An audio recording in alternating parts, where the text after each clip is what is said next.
All right, check this, dude. Check this out, dude. If you go like this, I know what it looks like. I know what it looks like. But I'm telling you, it's not for me. It's for my wife. Oh, shoot. Okay. There's a podcast called Between Two Slabs. They consume mass media. It seems so sad. It's the great curator and Merlin. They can't grow pubes, so they gotta wear a merkin. They got no money, so I guess they gotta share. Just two nerds wishing they could grow body hair. Comics, cards, and toys, nothing that would interest you. It's the podcast that nobody listens to. Oh my goodness. That reminds me of the shake weight. Remember the shake weight? Is that what that is? We're like hammer weight? Shake weight? Yes, okay. All right, just so my God. I posted this on Instagram over the weekend. A lot of people were asking me about it. All right, I'm going to show you. I thought your arm looked bigger in the photos. All right, you know what this is? It's a love punch. It's a light stick. Shaped like a heart. It's a light stick. See, it just turns on right there. Hold on, okay. let me turn off my light here so you can see. Okay, yeah. It's a light stick. Okay. For Blackpink concert, this is what they use as their light stick. These are little hearts. Blackpink. Okay, these are little hearts here. I don't know, dude. This is just the way they made it. My wife got Blackpink concert tickets for her birthday next week. So where at SoFi? Yes. So you're going to a concert. Dodger Stadium. Where? Dodger Stadium. Oh, Dodger Stadium. You're going to a concert? Yes, I know. Oh my God. I don't even want to go. I don't even want to go. But it is such a hassle to get out there too to Dodger Stadium. But yeah, it is. It's hard getting out of Echo Park there. Yeah, it's her birthday, so she wants to go. And part of the requirement, I guess, is you had to get one of these light sticks. This thing I need those. This costs $60, by the way, and very peculiar design that they had here. Like for a light stick, I guess it's supposed to be like a hammer because it makes a sound like a little squeaky sound when you hit it. Let me see if I can get it to work. Oh, it's like a thunder stick, but for a concert. Well, it's supposed to like squeak, but now which one are you thinking of when you hit yourself in the head with it? All of them. There we go. So it's supposed to go like that. Oh man, if I hear 70,000 people hitting that thing, my head's going to explode. But I don't know. And it's supposed to have like Bluetooth in here so that it changes colors. Yeah, it changes colors with the song. Something like that. We've done that with like concerts, like Coldplay does that. A lot of DJs do that at their shows. You wear like the watches and they light up. U2's done it. Yeah, that's what this a lot thing of people done it. But, yeah, honestly, like different sections will have different colors to represent. Right. And I've seen like previews of the concert and what people are using this, and it looks cool at night. It looks cool, but I gotta say, man, this thing looks like a dildo. Oh my goodness! Oh my goodness! Jenny or Lisa? It was very just a drill a hole in it. Very peculiar design, but anyways, okay. So drill a hole in it. It's pulsating right now. When. Whoa! I bet it is. There it is. Okay. I bet it's pulsating. Woo! All right. Hopefully we don't get like censored. It's too late now. YouTube. Anyways, all right. Welcome to another episode of Between Two Slabs. Rise and shine, everybody. Woo. Apparently, somebody showed me a link. I shared it with you. I don't know if you saw it. We have a copycat podcast out there.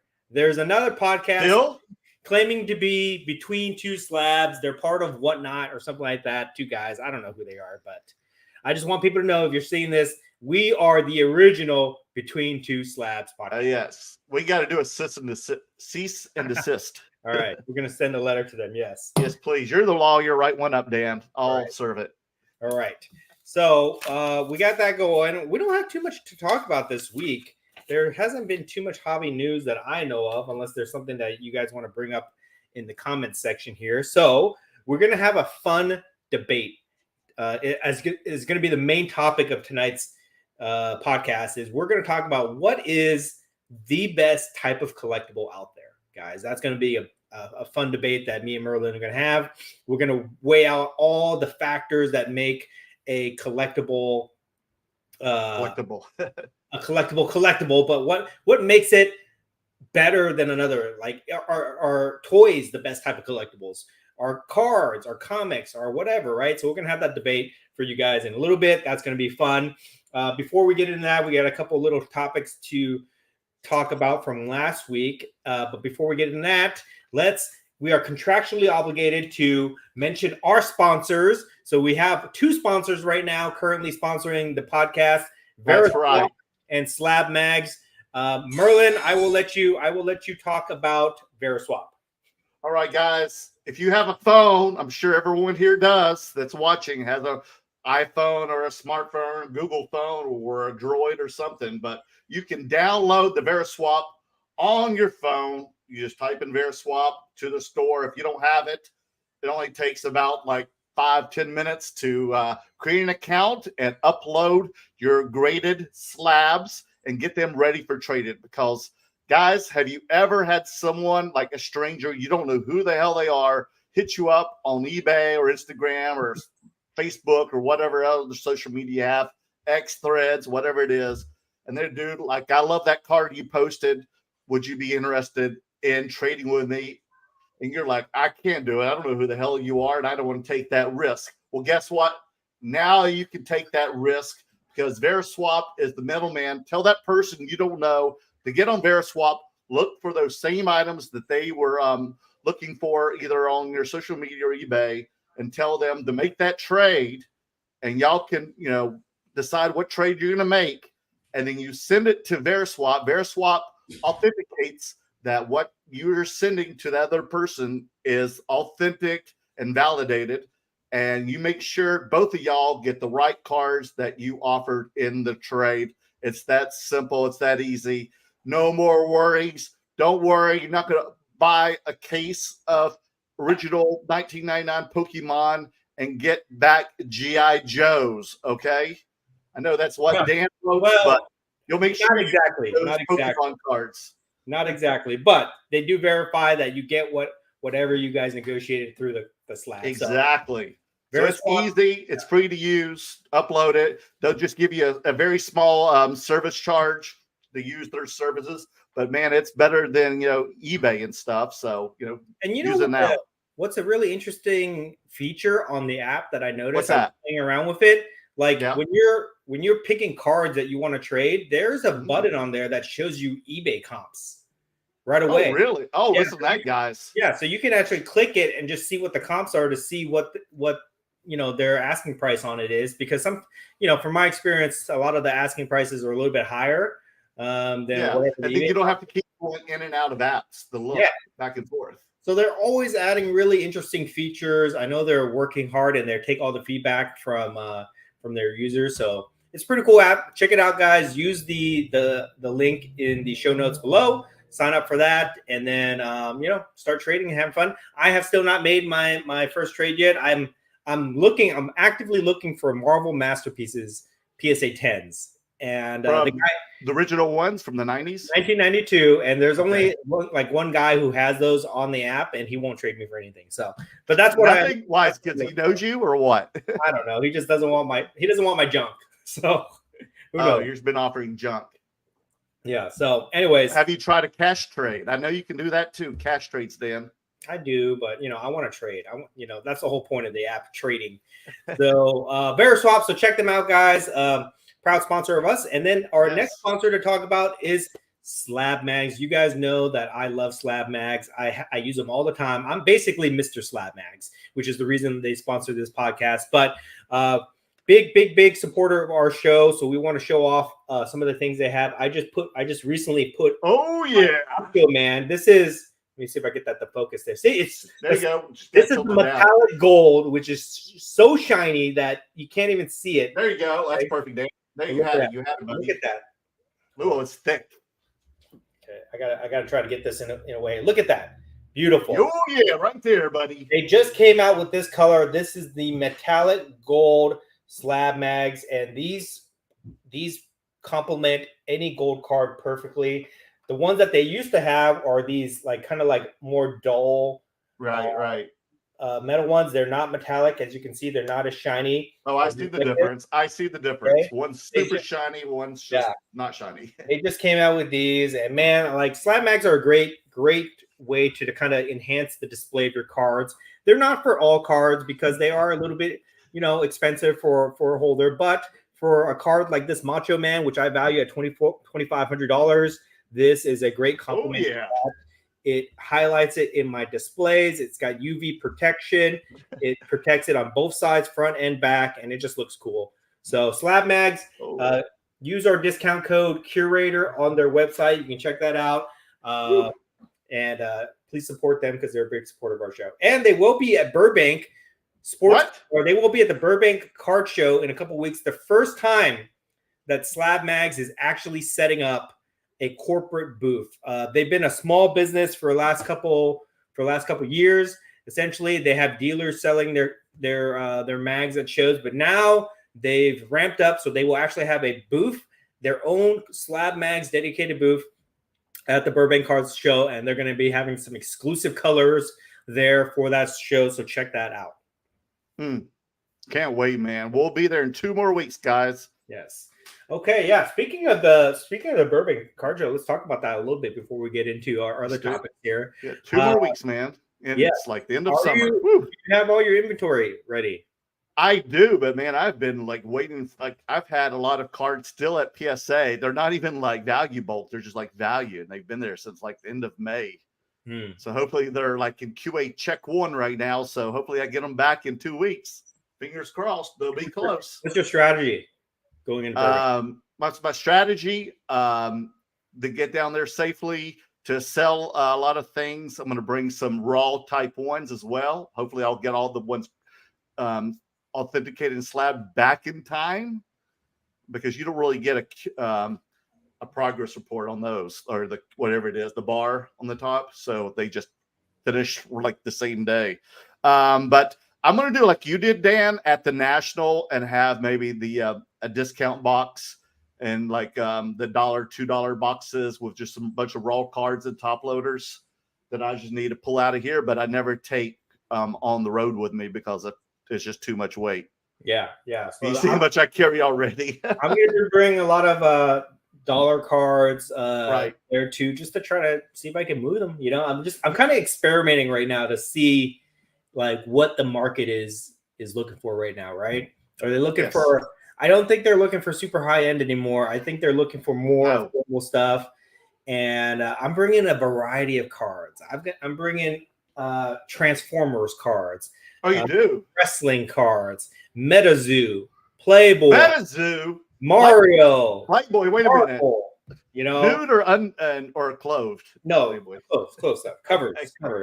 But I'm bringing all that stuff. So I like to, part of me, like normally I would just give these cards away, to be honest. Like, I'm not making too much money on it, but I just want to see what people are looking for. You know what I mean? It's like market research for me.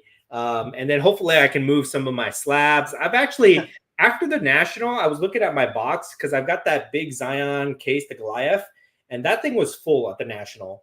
And after the National, it's half full.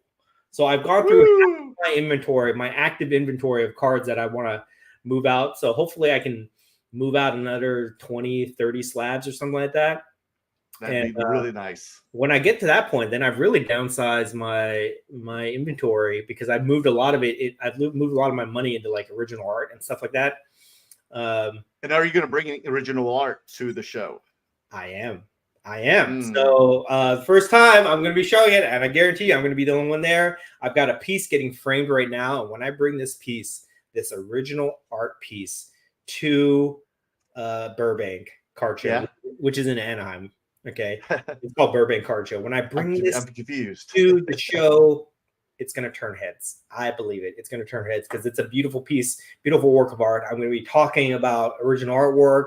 I'm going to get some people into it. I know I am. That's my mission, is to bring exposure to this market. So we're going to see some cool stuff there.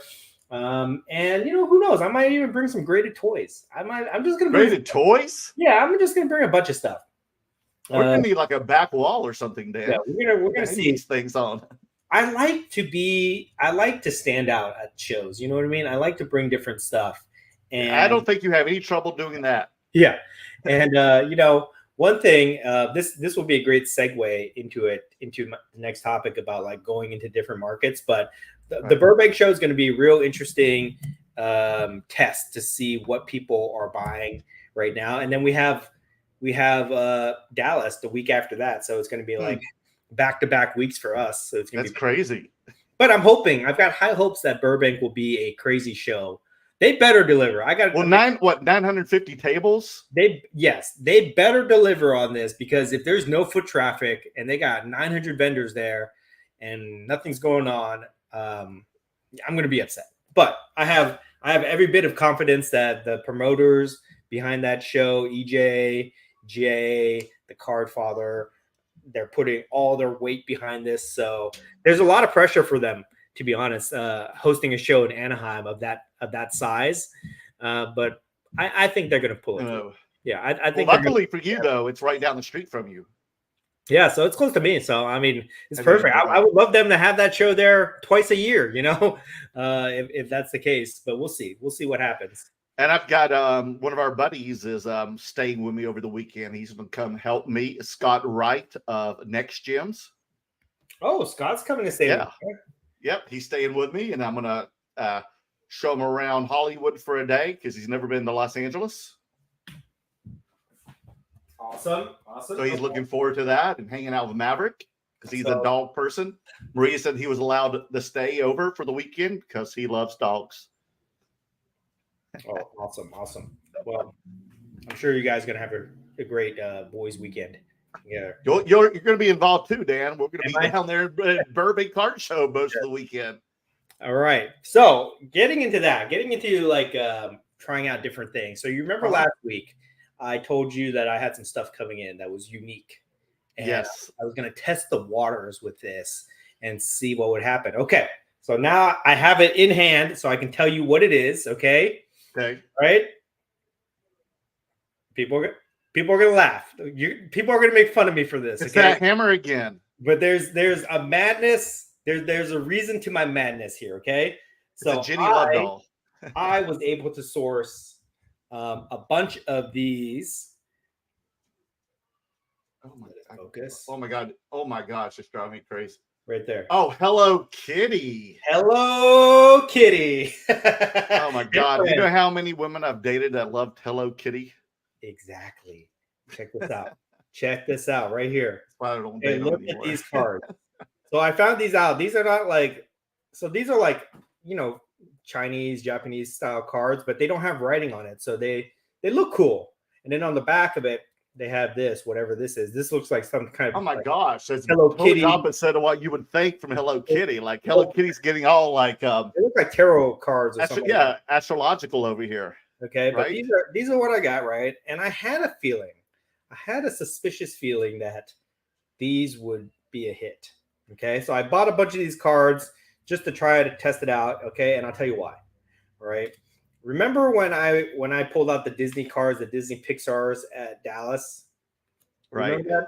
And I had all these people, primarily like women, come up to my table and buy up a bunch of the boxes and singles. And then at the National, I had those dollar boxes, and I sold a lot of wrestling. I sold some Marvel, but the ones that I sold completely out of, Disney. All right. Gotcha. And mostly I was selling those to like guys buying gifts for their kids or their wives or girlfriends. Well, they say they were. Or women buying this stuff. And I had this suspicious feeling that I had the hunch basically that if I were to find cards that appealed like to those demographics, kids, women, that were like cute and affordable, I think I could sell a ton of them. So that's why when I found that Hello Kitty had cards, I was like, you know what? I'm going to try this out.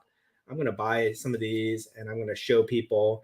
And I posted it on my Instagram just a few days ago, and I already sold out half of these. And when did you have this brain fart? When you were in Asia or what? Yes, Asia, but like just a combination of things, right? Because like, we're always talking about we're always talking about. Let me refocus this. Okay, I know, right? We're always talking about going into different markets and targeting different people and bringing out unique products, right? But we're still focused on the same target, the same customer base of guys. Mm-hmm. Guys who collect sports cards, they transition over and they collect our stuff. A segment that is largely being ignored are women and kids in the hobby.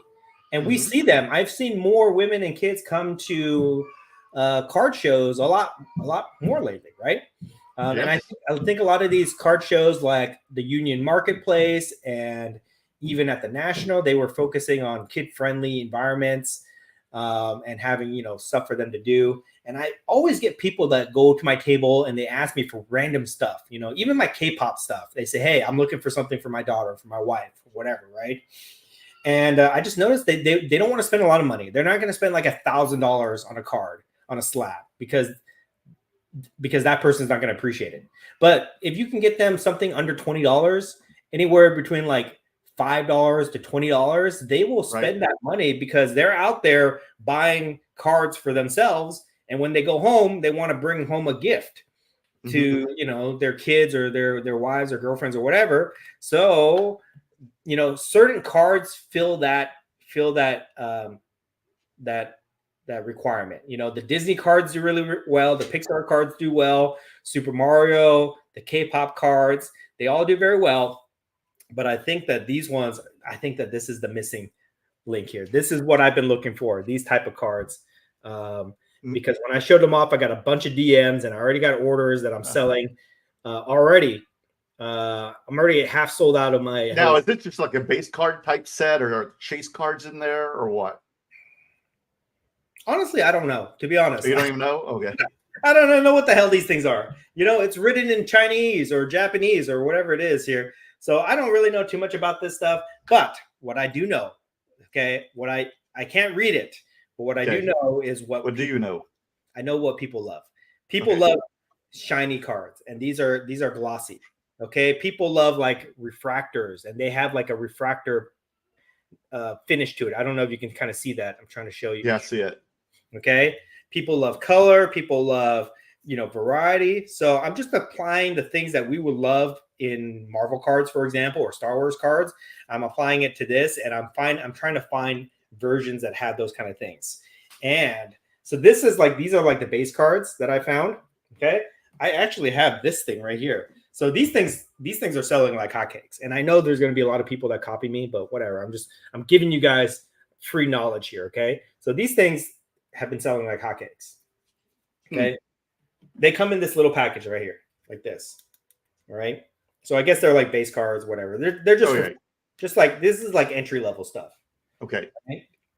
I got this thing, which I have not even opened up yet, but I think there's some fire in here. Okay. That's going to look cute if you carry that around at the Burbank show. It's like a case, and there's packs in here, which I have not even opened yet.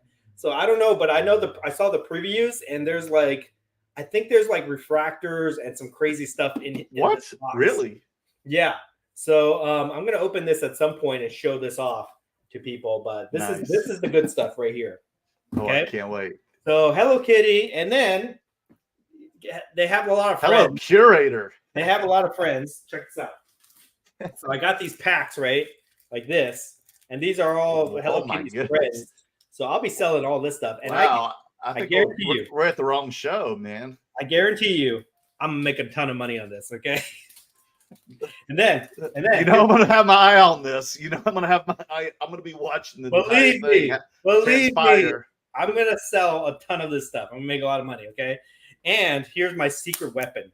The Hello Kitty stuff is the Hello Kitty stuff is pretty popular.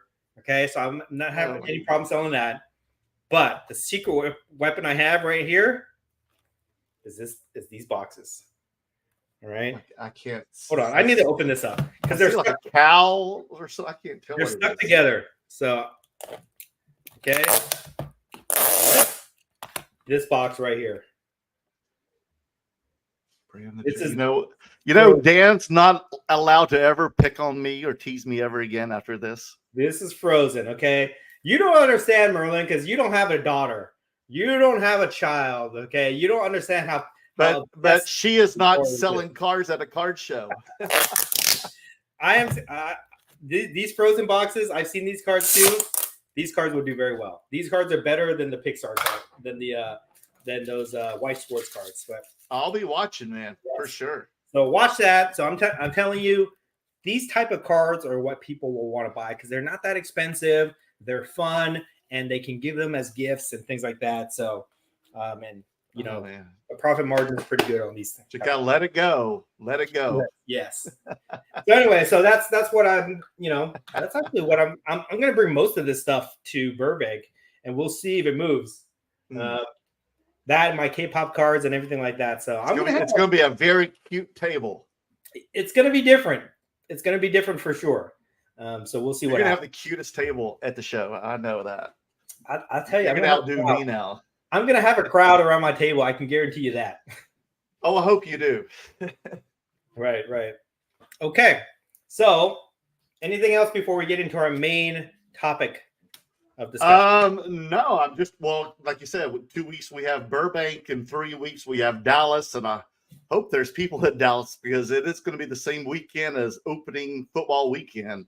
So, hopefully, Texas is not playing Alabama that weekend like they did last year. I sold one card back then. That was it. Okay. That was a lot of fun. So hopefully we'll be there again. Hopefully we'll sell more than one card or collectibles. Yeah. Because Dan and I, it sounds like we're bringing a lot more things now than just sports cards. For sure. For Dallas? Yeah, for anything. Yeah, for anything. We're so eclectic. And do you even have sports cards anymore? A few. That's going to be at Burbank. You bring any to Burbank?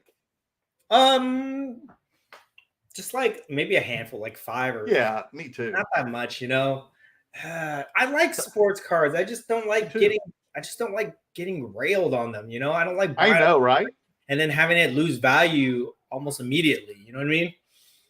It's just it's too crazy. The sports card market is just too volatile for me. But I pick up cards here and there. But it's just more fun dealing with this alternative stuff. I sold a sports card this week. Which one? Finally sold my Mahomes stained glass from 2017 PSA 8. Everybody was trying to at the national trying to say it was only worth $1,000, trying to give me $1,000. What'd you get for it? On eBay. 3,000? Yep. 3,000. You see? Yep. I was like, I am not. It cost me more than $1,000 for that card. See, that's even back then, like 2.5 years ago. That's the problem with like sports cards. You got to deal with all these guys trying to beat you up. They're trying to margin buy. You know what I mean? Yeah. They're trying to get a deal with you, but the stuff that we sell, we mainly sell to collectors. So we don't really, haggle too much with them. You know what I mean? If they want it, then they get it. Yeah.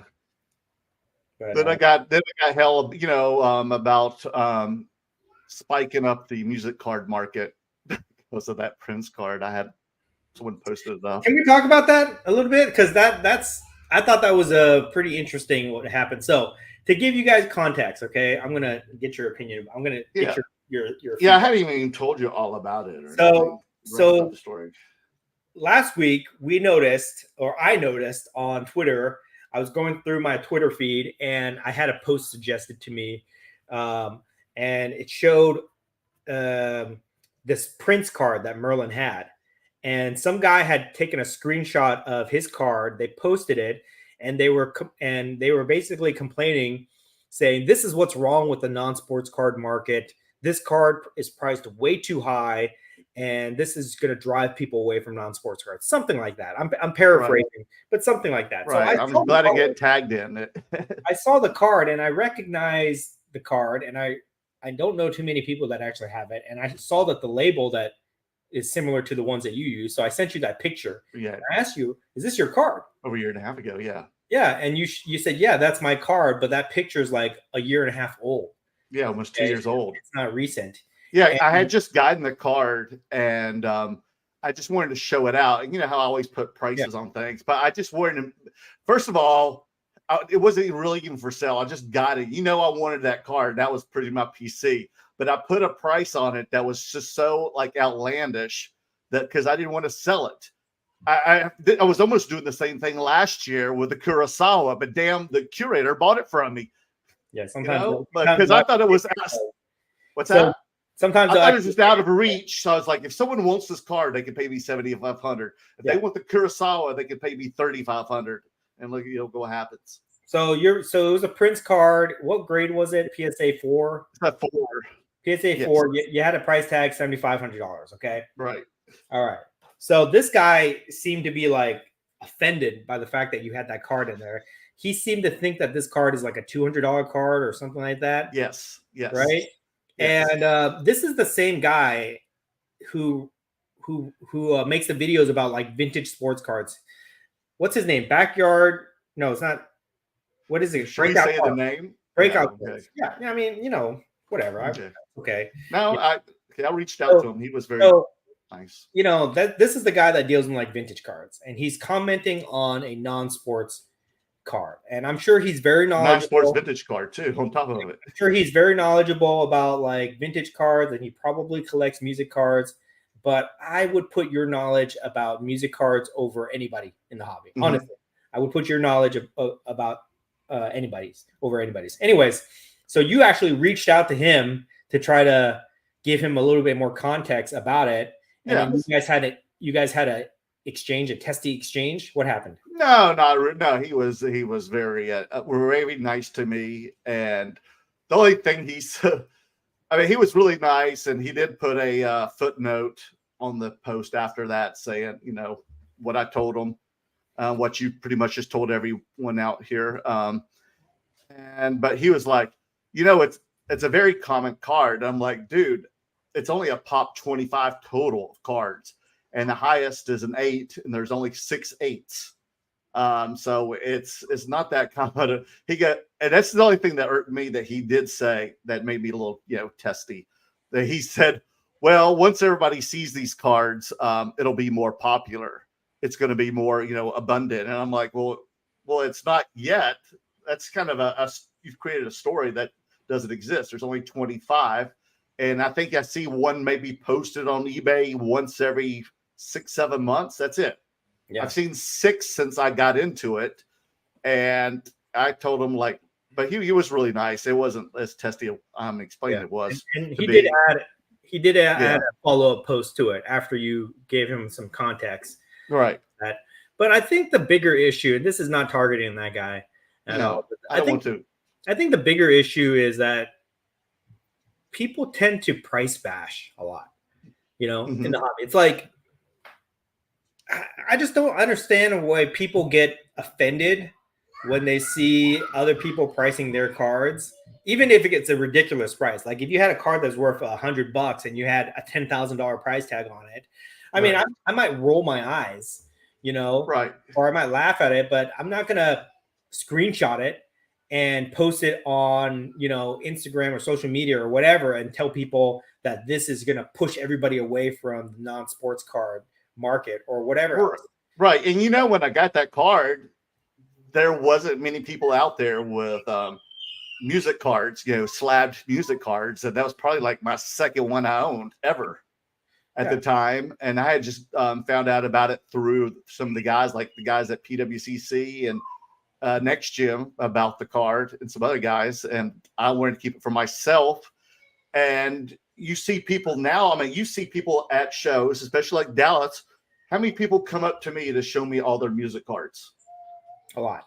A lot of all the collectors, all the other dealers come and ask me about music cards. They see it. And it's almost like the Star Wars cards was up with us, Dan. I feel like it got people to notice. If I put the Prince up there for 50 people and I've noticed, I put it in the center, put a ridiculous price, and it got a lot of attention. It's a red card. A lot of people asked me about it. And people have found those cards since then, yes, and bought them and came back and showed me like they found that card. Here it is. And they got it graded, and they bought more music cards that they want to share with me. And I think because of that, I don't think that card, that's even though I still have it, I wasn't meaning to sell it. I had it 7,500, and since then the music card hobby has really, I think, boomed. It's taken off since then, in my opinion. Don't toot my own horn.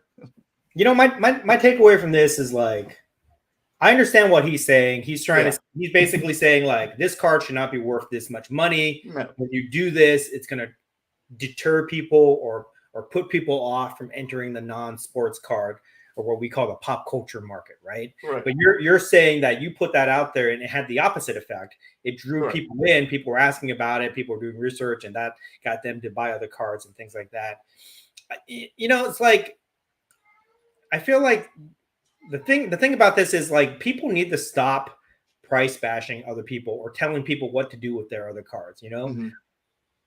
I understand I'm not a music fan. So if I look at that Prince card, if you ask me, am I going to pay $7,500 for that Prince card where he's got his shirt off? He looks like, he doesn't look like Prince to me in that photo. He was 19 years old. That's his first album. If you ask me to spend $7,500 on that card, I'd say, hell no, you're out of your mind. I would never do that. I actually have a t-shirt of that photo. You want to see it? Just me. That's just me, because I don't value the card that way. But what I have learned in the hobby is that every type of card has a value to somebody. I just recently saw this Pop Century autograph card of I Dream of Jeannie, Barbara Eden. Barbara Eden, yes. Barbara Eden. That's a show from like the 1960s. And yes, that's correct. I actually watched that show as a kid, so I was going to bid on it for fun. And I thought it'd be like a $50 card. It went for over $300 for this Barbara Eden autograph Pop Century card. And I thought to myself, I said, wow, like, who's going to pay for that, right? But there's fans out there that will buy that stuff.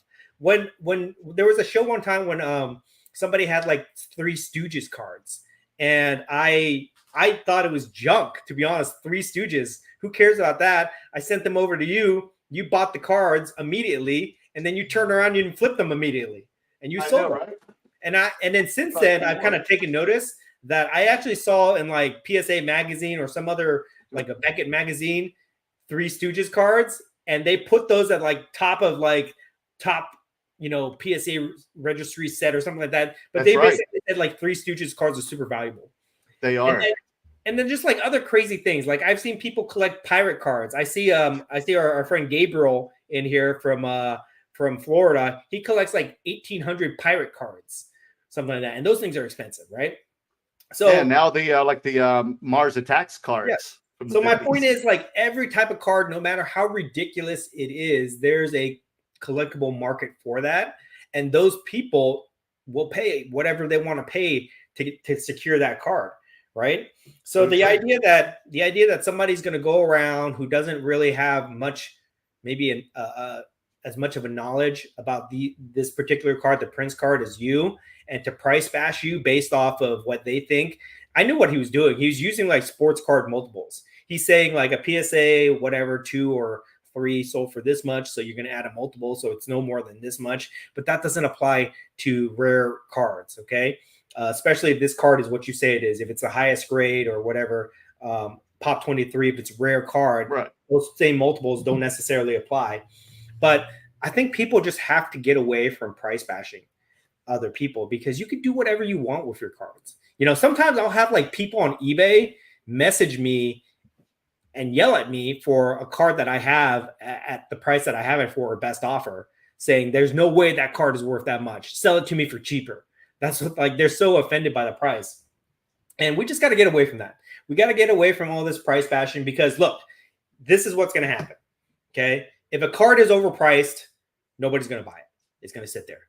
And that may be the intention of the owner, because in this case, that was your intention. You put I don't want to sell price on it. Right. I have cards that I have a crazy I don't want to sell price on it. And you know what? Nobody buys it. It just sits in my case, and that's okay. And if we want to move it, then we discount the price, right? Or we negotiate more. But that's how this stuff works. You don't get to go around and just like point fingers at people and say, "Oh, you're crazy. Your prices are too high." I mean, you don't have to agree with it, but you don't have to actively go out of your way take snapshots, post them on Facebook, repost them on social media, have a whole debate about it. It's just like, just let the people do what they want with their cards. Okay. I'm a very big proponent of, don't tell me what to do with my stuff. I don't tell you what to do with your stuff. You don't tell me what to do with my stuff. And then let's just all, live in peace. But I think that there is a habit of the hobby, a small part of the hobby, where they like to go around and price bash people for no good reason. You know what I mean? And I just think it's kind of stupid. Yeah, I didn't know there was a law for it. Like you had to sell it at this price if you post it or have it at a show. The rule is you have to sell it for that price. I know, doesn't right? matter what it is. Yeah, but it's not like. But how for instance, someone posts something on eBay, and this card has been going for like say $1,000, but then some night you see on there, I don't know why someone does it, maybe because they just don't know, they don't care.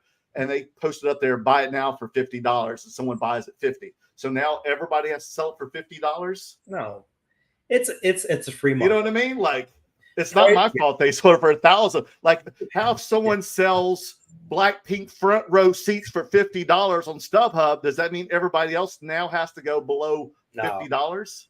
It's a free market. You can do whatever you want with your stuff. If you don't like it, you don't have to buy it.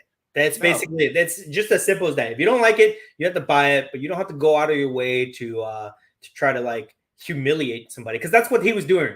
He didn't mention your name, okay? But I'm sure he actually took that post from Facebook, so I'm sure that Facebook post probably connected you somehow. I don't know, but you don't need to do all that stuff. You know what I mean? You just don't need to do that stuff. Just let people price their cars for whatever they want to do it. Anyways, okay, let's move on from that. Anything else before we get into our topic here? No, that's it. Let's go to the topic, buddy. Let's do it now. So I was thinking about this, right? I collect. This kind of goes to what we were just talking about. I collect a bunch of different things. I go from one market to another market. I like to get into something really deep. Like I'll get into Marvel cards like crazy, and then after I feel like I've done a lot in it, I'll lose a little bit of interest. I want to keep things fresh, right? I want to go in a deep dive on eBay and do research on things. So, I'll switch to Star Wars, and then I'll go to wrestling, and then I'll go to, Type 1 photos and things like that. And now I'm into original art, and I just like to bounce around to different things, And I have a lot of different type of collectibles.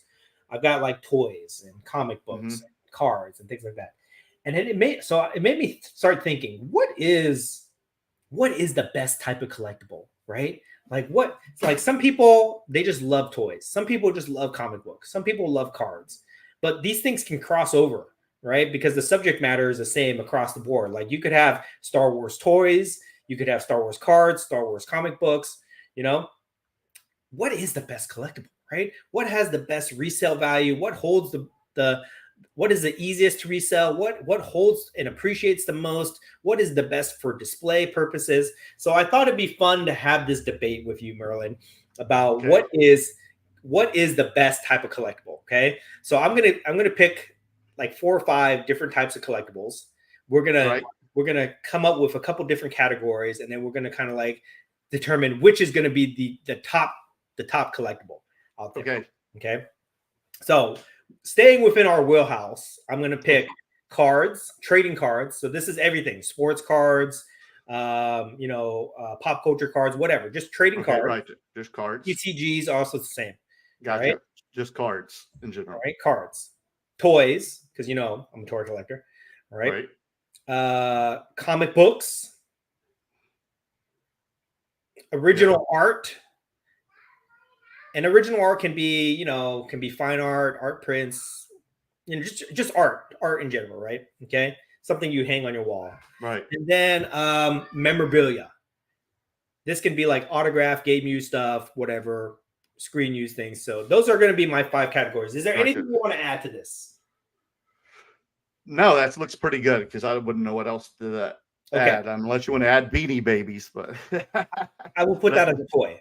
That's a toy. There you go. So Beanie Babies. Okay, so out of these five categories, we got to think of a couple of criteria to rank these by. Okay, so in terms of collectability, let's just assume that they're all collectible. So Correct. we can't say that they are. One is more collectible than the other. All right. So we got to pick some other factors to talk about here. So I'm going to say one of the factors that has to be considered is going to be storability. Oh, of course. Is it easy to store these items, right? So that's definitely. So let me write this down here, okay? Oh shoot. Storage. Bug. Okay. Next one is going to be liquidity. Is it easy to sell? Liquidity, all right? Right. Next is going to be, do they have an established marketplace? Is it easy to buy? Easy to buy. Yes. Okay. Next thing is I'm going to say, do they have any type of infrastructure that helps facilitate collecting? All right. This is mainly like a grading service, authentication service, things like that. Oh, okay, I gotcha. All right. So infrastructure for that hobby. Yeah. And then anything else? What other category am I missing here?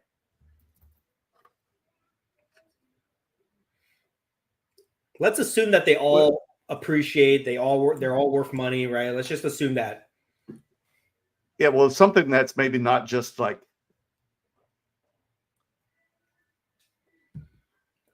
monetary, but maybe some more like, I don't know, enjoyable or display quality.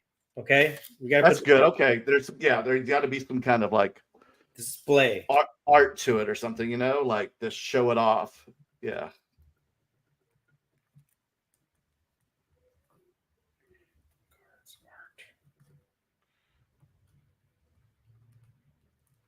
Okay. And then, so I think that's it. Anything else? 1, 2, 3, 4, 5 topics. Okay, let's. All right. 1, 2, 3, 4. 1, 2. So let's rank this here, okay? Yep. In terms of, so we got five. We got 5 criteria to rank: storage, liquidity, marketplace, how easy it is to buy, infrastructure. Is there any type of like grading system, regulation system to help facilitate getting these collectibles, and then the display quality. Okay. All right. So we got 5 criteria, but we also have 5 categories: toys, comics, cards, art, and memorabilia. Right. So let's go down the line here. Storage. All right. What is the easiest thing to store?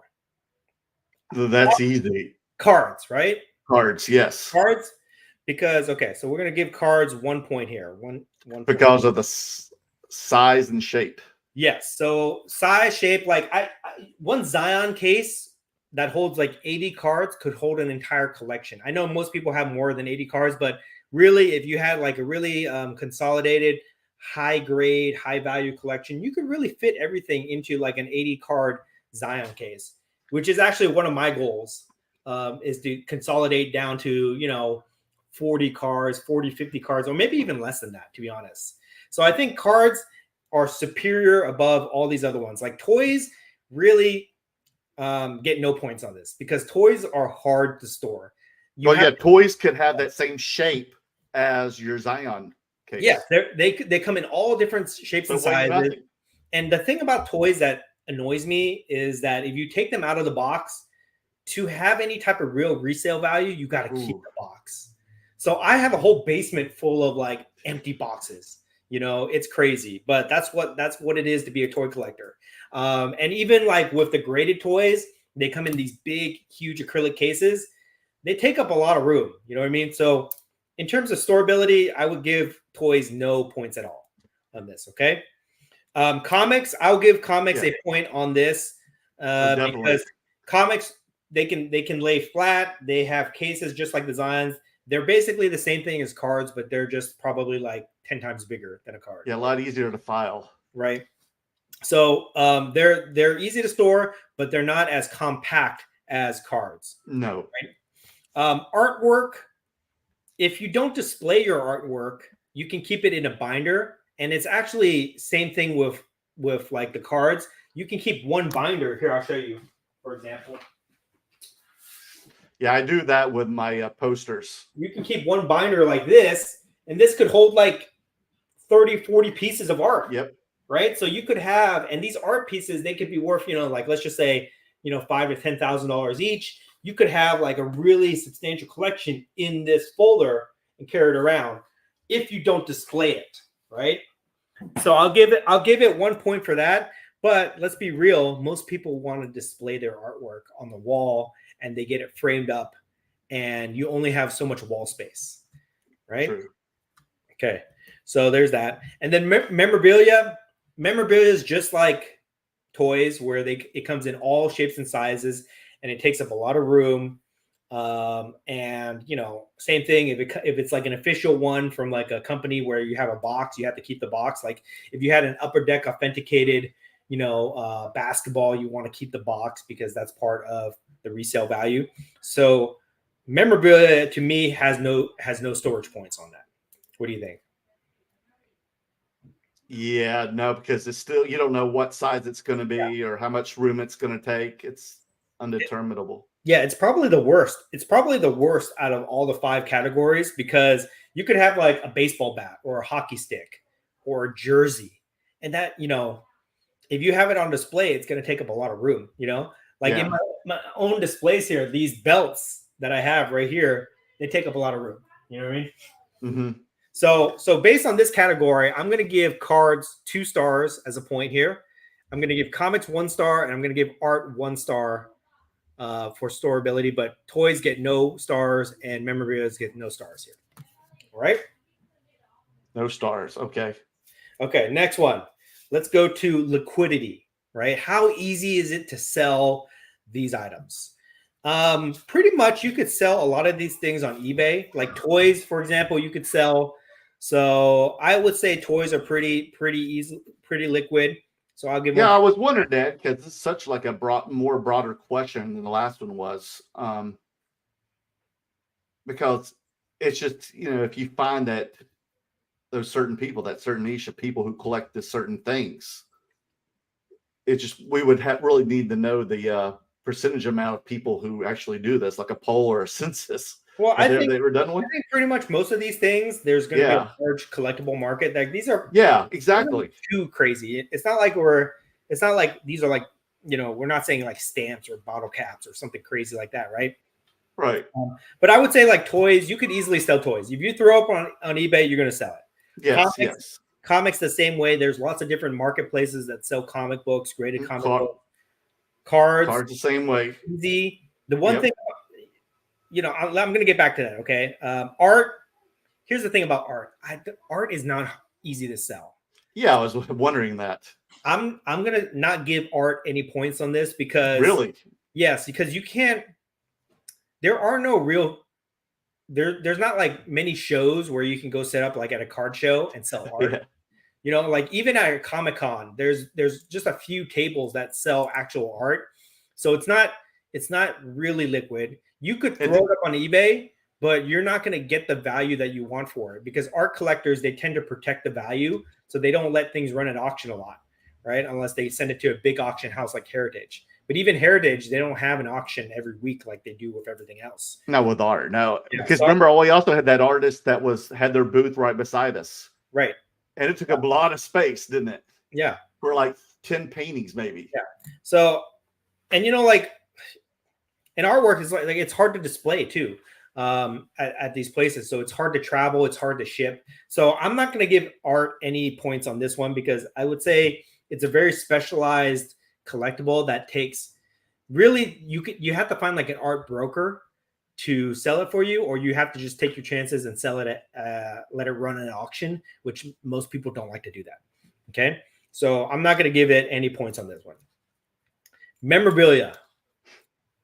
This is tough because I think memorabilia is the same thing as like art, where it's kind of hard to sell to get the price that you want for it, unless you just let it run. It's hard to display at shows and things like that, but there are people that bring that. So I don't know. I guess I could give it 1 point. What do you think? You have to give it a couple points because everybody likes some memorabilia, be it sports or entertainment, movies, TV. People like some. I feel like if you had like a game used autographs. Jersey, how easy would it be to sell a game used jersey? You know, I would say I don't think it's easy, to be honest. I don't. I mean, I No, guess send you it to can an do it, You can do it. Okay, I'll give it a point. but it's not as it's yeah. not as easy as selling cards, No, comics, or toys, no, for sure. no. Okay, but I'll be generous and I'll give it a point. Okay. Okay, yeah. All right. So far we've got in this category we got toys as being easy to sell. Comics are easy to sell. Cards are easy to sell. Art is not easy to sell. Memorabilia, we gave it a generous In the middle. pass. Right.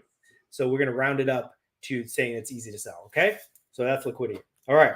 Let's talk about how easy is it to buy these things? Is there an established marketplace? All right. Toys, yes. Toys have their own dedicated auctions. They're on eBay. They're all over the place. Comic, yes. Yes. They have dedicated auction houses that do that. Cards, obviously, yes. Of course. Art is also not easy to buy, but there are dedicated auction houses that sell art. But I gotta say, it's not easy to buy. All right. I've been into it pretty deep the last couple months, trying to find pieces that I like, that I'm searching for. You're becoming a real curator. I am on the original art side. I gotta say, it's not easy to sell. I mean, it's not easy to buy. I've been actively looking for more and more auctions that sell original art, but they're very few. Like, they might happen once a month or once every couple months, and they just have a few pieces in there. It's not like so easy where new pieces of art pop up on eBay right away. No. So and maybe if you get lucky and find some new art and that person blows up. Right. So I would say it's not easy. It's pretty hard. I'm not going to give it any points because I don't think it's easy to buy. All right. Which makes it more challenging and fun in that regard. Definitely. Because it's more of a treasure hunt, but it's not like I can just go up on my phone right now and find the piece that I want and buy it. Okay. You're one of those people who like chiseled out the cement block from Banksy, were you? That was you. I probably would. Memorabilia, general memorabilia is very easy to buy. If they just sign it, it's not like game used or limited edition. Very easy to buy. Game used is different, but we really should put that in its own category. But I would say I'll give memorabilia a star here because I think it is pretty easy to buy. The mass-produced stuff. Okay. Yeah. All right, let's move on. The rare stuff, but still, there's more access to it. Right. All right, let's move on. Next one. Infrastructure. Are there marketplaces that deal with these items? Are there grading companies that will authenticate and grade these things for you? So with toys, yes, there is. They're not they're not hugely popular, but there is AFA. You can look for them. Yes. CAS. So there is a company that grades and authenticates these, but they don't have a pop report, right? So and there's also companies that write books about it or have price guides and stuff. There it is, and a lot of people don't even buy graded toys, to be honest. Okay, comic books, yes, obviously there's definitely that does that. Cards, obviously PSA and all the other grading companies. Art has no authentication company, has no grading system. So again, art loses out on this in terms of collectability. How do they appraise it then? I mean, there's experts that will work for these auction houses and they'll appraise it based on their value. And you could look up comps and things like that. But most art is like one-of-one pieces. So it's hard to really assign a value the same way you would with comics and cards. So I'm not going to give it a point on that. Man, art is getting their ass kicked in this little debate here. Memorabilia, there's authentication services out there. It has to be. There's nobody that grades memorabilia or whatever, but there's authentication services out there for that. So I'll give them a point for that. Okay. Because most memorabilia is soiled already. Yeah. Okay. Used. Right. Let's go to our last one here. Display ability. All right. This is where it's going to get a little bit heated. All right. So toys display very well, I think, but they take up a lot of space. But if you can see from my showroom here, I've got a lot of toys on display, and your display cases, they look great. So I'm going to give lights on. I'm going to give toys a star. All right. Comics. Now, this is going to be a little bit controversial, but I'm going to say, I know what you're going to say. Comics don't display well. They take up a lot of room. You got to hang them on a wall. If they're like art, there's really no good way to hang your comics on the wall. There's no good system for it yet. Where did you put yours? They're in a case. Well, I put some of them in my shelves here, but I have like a comic stand for it. Okay. But even then, they don't. They get buried in the back of the display. Oh, they take up a lot of room by themselves. I don't think they display well. To be honest, I just don't think comics display well, so I'm not going to give them any points on that. All right. Why do we collect them? Well, I don't understand. They look great.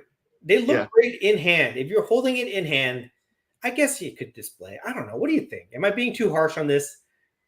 Let me pull it. I've always kept them in like cases and stuff, so I've never really displayed them personally. Okay. So I got a comic book right here, right? This one I have actually sold this comic. A slabbed one. Okay. So as a slab comic book, does it display well? What do you think? Yeah. It's cool. I mean, it looks like a poster, you could say, like a piece of art, It just needs its own special display case with other ones. It just to make it pop. You know what? Okay, you convinced me. I'm gonna give it a star for displayability, because if you did have one hanging on your bookshelf and it was just the comic book alone, it would look cool because of the artwork and things like that. Okay, so I'll give it a point. Next, cards. I'm gonna take the same approach with cards here. I'm gonna say cards don't display very well. Even if you have a stand for them, they're just small. They don't really fill out a space that well. Like I think it is because it's 2-dimensional. Like where toys, it's 3-dimensional. That's true. Toys are more like sculptures. Yeah. Cards. I think the fact that cards that are slabbed and graded make it easier and make it better display quality, museum display quality. But like a card by itself, sitting in a top loader or something like that, it doesn't look that great. So I'm not gonna give it any stars on this one. I'm gonna be hard on this one. Okay. All right. Next one. Because I can see your toys better further away back there than I can even your cards with just over your shoulder right here. And I can't even see what they are. So here's my card display. And it looks cool, but it's small. It's small. So from far away, I can't really tell what it is. But with toys, it's a little bit different. Yeah. Okay. So I'm not going to give them any points on that. Next is art. Here's why I'm going to make it up for art. Okay. I'm going to give art. Yes. I'm going to give art 2 stars on this, because art, when you frame it up, it can make a whole room, basically. Like this piece right here. This piece is like the centerpiece of my entire room. Here, I would consider that a piece of art, even though there are cards that are on the my uncut. I did not know that. My uncut sheets on this side here, which Let's see. Okay, so you see they look pretty cool, when they're displayed like that. Oh shoot! No, still cards. Okay. Oh no. My camera's on. Sorry guys, technical difficulties here.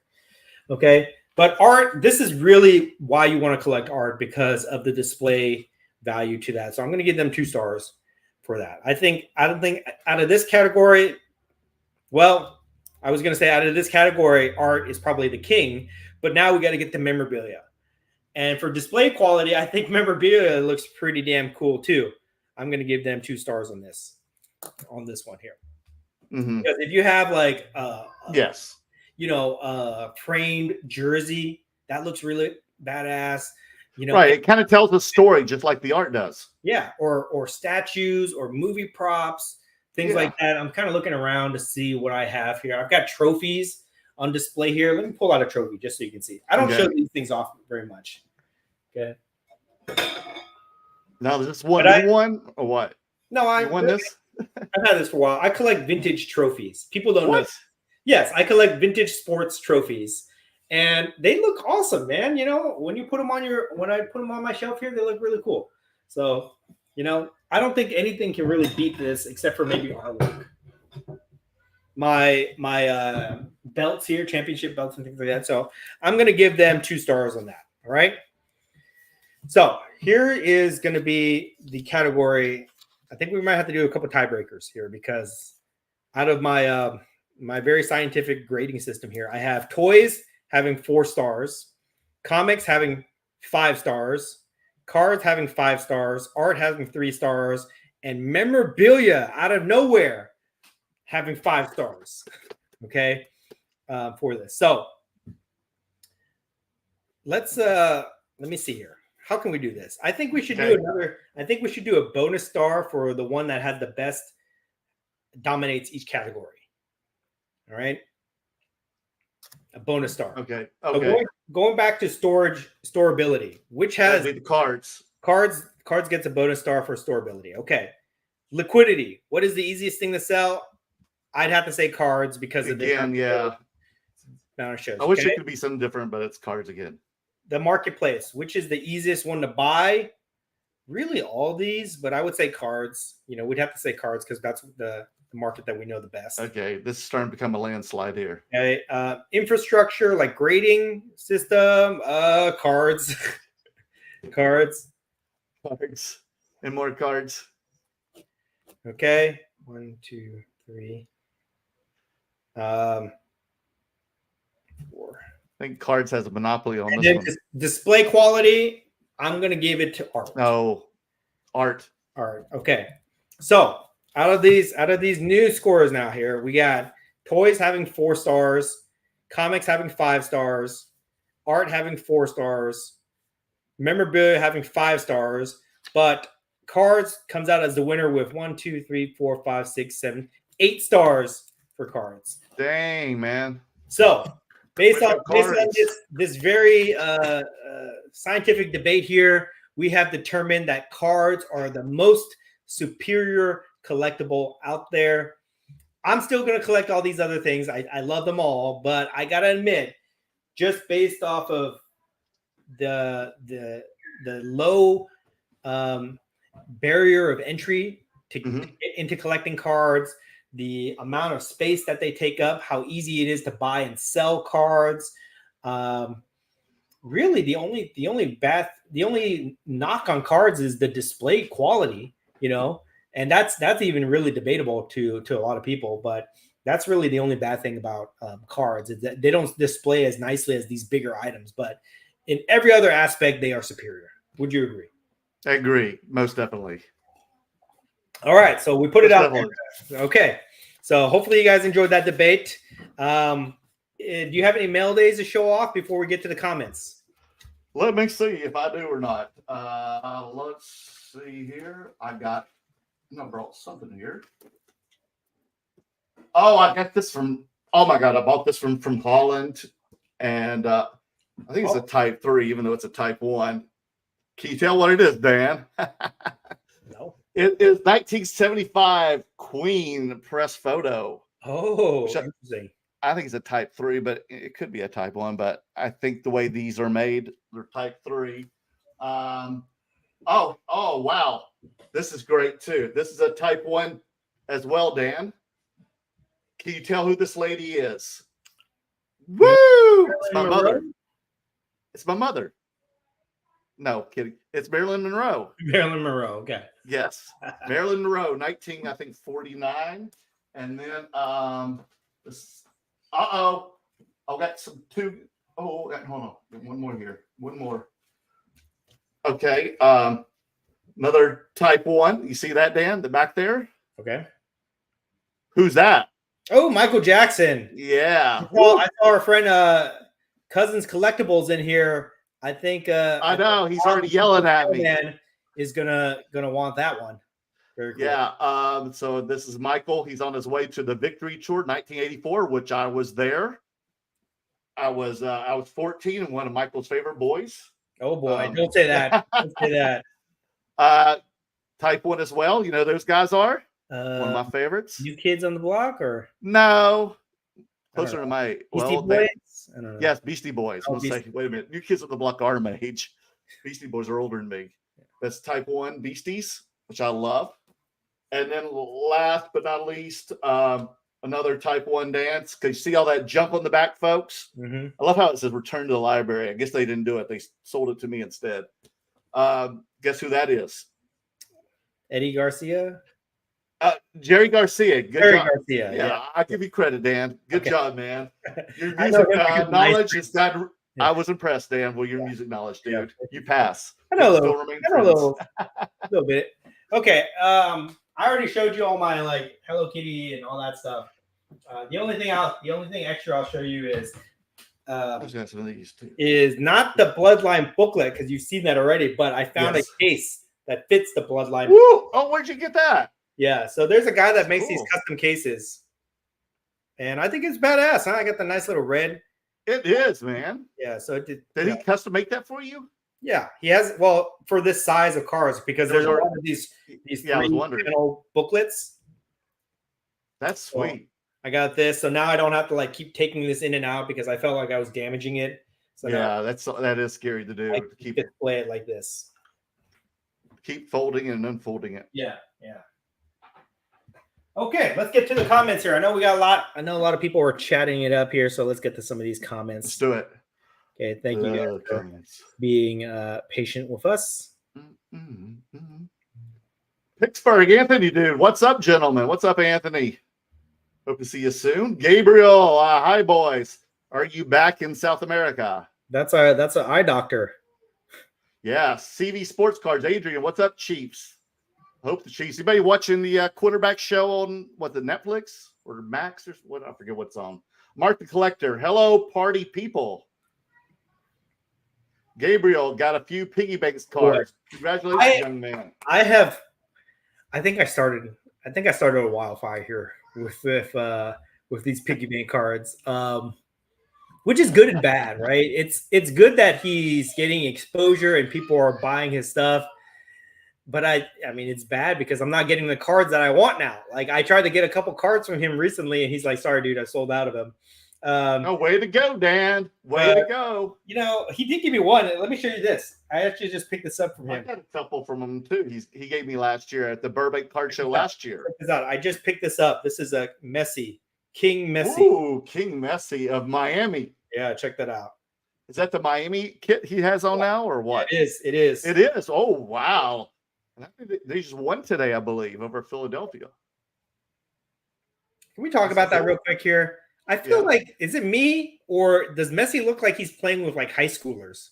He just looks like so much. He looks like an adult playing with boys. Yeah, I was kind of confused because, and all honesty, I thought it was maybe a little too soon that he went to MLS. Not that there's anything wrong with it, but it's just like he can still hang with the homeboys. So I don't know why he's not chasing another Champions Cup or something. He just like scores at will. You know, hitting all the game-winning goals and just going around people like crazy. It's just crazy. It's just wild that he went from, whatever PSG to Miami, and he's just dominant. Yeah, and before that was Barca. Yeah. You know what it reminds me of? It reminds me of like when UFC fighters or other athletes from different sports go into like WWE and have like a run. Like, so they have their career in whatever it is, like UFC, for example. Right. Like Ronda Rousey, for example. They have their career. Then they go into WWE for a couple years, make a ton of money, and then they're out. Right? Right. So that's what it kind of reminds me of. Like, it's weird, I don't know. But we don't talk about soccer that much, but I just watch these highlights of Messi scoring all these goals. I'm like, man, can anybody stop this dude? Is he going to be like the MVP of the league? It's crazy. Maybe that was his point. Yeah. Has to be. It must be fun for him. You know what I mean? Like all that pressure of not being, playing in Europe and then just coming to America and getting, all this, just that is true. Yeah.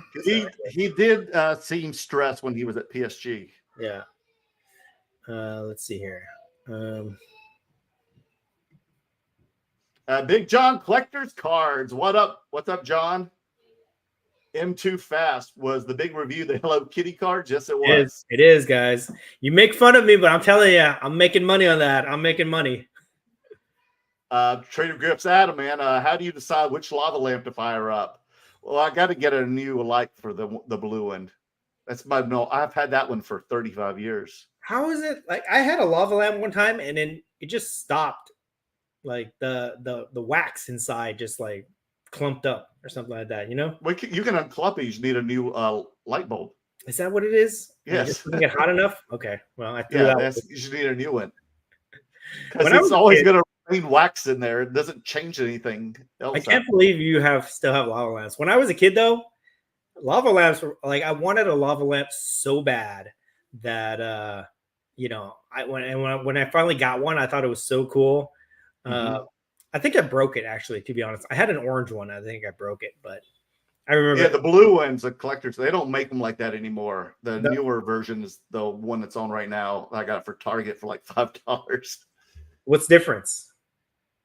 The one has the glitter, and the old ones have the wax in it. Oh, okay. But they don't. I don't think they make them anymore unless you have to find a specific place. But they're rare. Interesting. I remember the two things that I wanted the most as a kid for my room was a lava lamp and that electric ball where you put your fingertips on it and it follows you around. Like the Tesla ball? Yes, that's what it is. Oh, man. And I had both of those at the time, and I broke both of those. But when I had that, I thought it was so cool. And you know why I love those things so much? Because every time I would go to the mall, I go into those stores like Spencer's Gifts. Oh, yeah. And they would have all that stuff there, so that's the best. Yeah, I like the blacklight posters of the naked ladies when I was like a little kid. My mom. One time I bought fart spray at Spencer's, and I sprayed it all at school, and I got in trouble in junior high for spraying fart spray. Mark the Collector, love the Macho Man. I put my best cards in Slabmags. Slabmags are the way to go, guys. Slabmags are the way to go. Gabriel, the purple Slabmag looks great with my Hulk. Ooh, I bet it does. That green and purple. Trader Griff's, all Wonder Franco, 75% off. What the hell did Wonder Franco do? About that? So I'm glad they brought that up. I'm glad Trader Griff's brought that up. I see this name all over the place. Okay, what's going on? You don't know what happened? No, not yet. Okay, so allegedly, because it hasn't been proven yet, but allegedly people are saying because of various social media posts, he was hanging out with underage girls. That's what people are talking about right now. And he Rob Lowe'd it. It's causing a shitstorm for his collectors right now. I tell you that. You mean what do you mean, like minors or under 21? Like a 14-year-old girl. Oh, hey. Yeah. So I remember just last year that Wander Franco Superfractor sold for a ton of money. I don't even know what it was. And everybody was talking to Wander Franco, like he's the hot prospect. And then this happens, right? Like, what do you do if you thought this guy was going to be the next Aaron Judge or the next whatever, right? Chipper Jones, isn't he a shortstop? I don't know what it is. Yeah, I think he is. But you thought this guy was going to be the next star. You bought into his cards because people love the baseball prospect. People love baseball prospecting for some reason. And then this happens, right? It's like, oh my God, what do you do? What do you do? And this is exactly why I got out of sports cards, like modern sports cards, because things like this happen that are completely out of control. Out of context of the sport itself. Something happens in their personal lives and it causes chaos, essentially, and it causes the values to drop, just like with Ja Morant last year when he was flashing the gun around and stuff. Oh, and then the stripper, and he had the $50,000 of cash all over the floor. The guy was still playing like crazy. He was still balling out, but his prices went down, Zion has some health issues, but then when he was having the whole thing about like his girlfriend or his mistress trashing him or something like that. Oh my gosh. People were scared of him, things like this. This is why I don't collect sports. This is why I don't invest in sports cards. You know what I mean? Unless it's like a legend. The legends are the ones that should command the most money. The people that are prospecting, they should be the least amount of money, to be honest. You know what I mean? It just doesn't make sense because it's just like huge gambles you're taking with your money that these guys are going to, number one, have a productive career. Number two, be on a winning team. But number three, not do anything to mess it up, not have an injury, not get arrested, not, temptations. Wow. Yeah. Do something crazy to cause their values to go down. But anyways, crazy. You see that you never had that problem. I mean, this is cliche to say, people say this all the time, but you're never going to have problems with like Spider-Man, Charizard, Luke Skywalker, Darth Vader, anything like that. These guys, they don't get in trouble.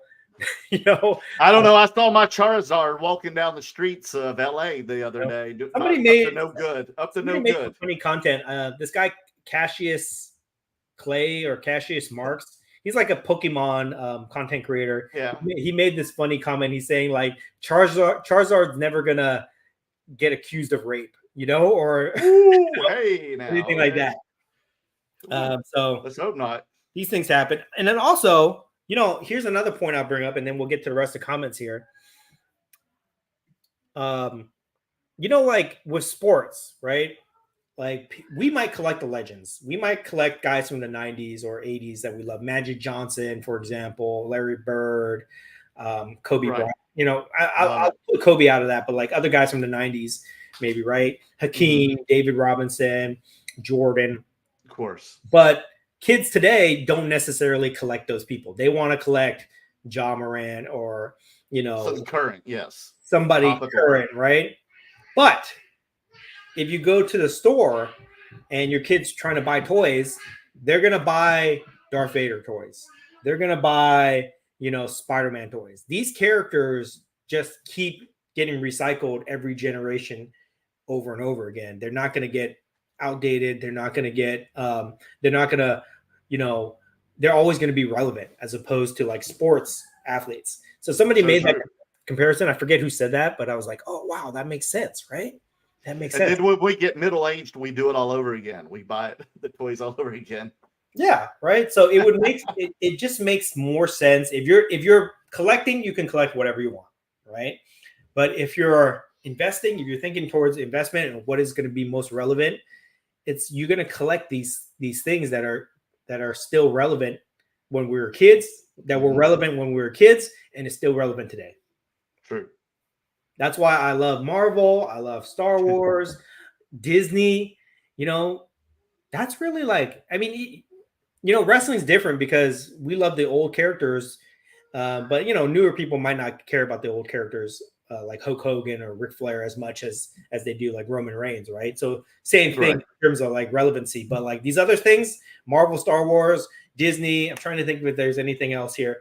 That's pretty much it. You know, like DC characters too. They're timeless, basically. All right, moving on. Well, Mario Brothers is timeless now. Yeah. Look at this. I got this right here. Just within arm's reach. I've got this Mario box that I just keep on my desk here. Yeah, I mean, they've been around over 40 years now. Yeah. I remember when Donkey Kong came out in 1980. Yeah. Okay. Emmanuel, hey guys, live stream from the Burbank show? Probably. Yeah, I think so. I think we can do that. The Sports Card Professor 7. Good evening, Dan and Merlin. Who are the other 6? The Sports Card Professor 7. The last 2 days, there has been a record sale of 99 Bowman Hockey Atomic Refractors out of 100 cards. Will this carry over to the collectability of 2021 Star Wars Galaxy Atomic Refractor cards? I don't think that they you know, I don't think it's going to have a play on Star Wars markets, but I will say this, the Atomic design, same thing as Cracked Ice, they're basically the same thing. Right. The Topps version. Yeah. It is probably the most popular type of pattern insert or pattern parallel there is. Variation, yeah. So, you know, they're always going to be popular.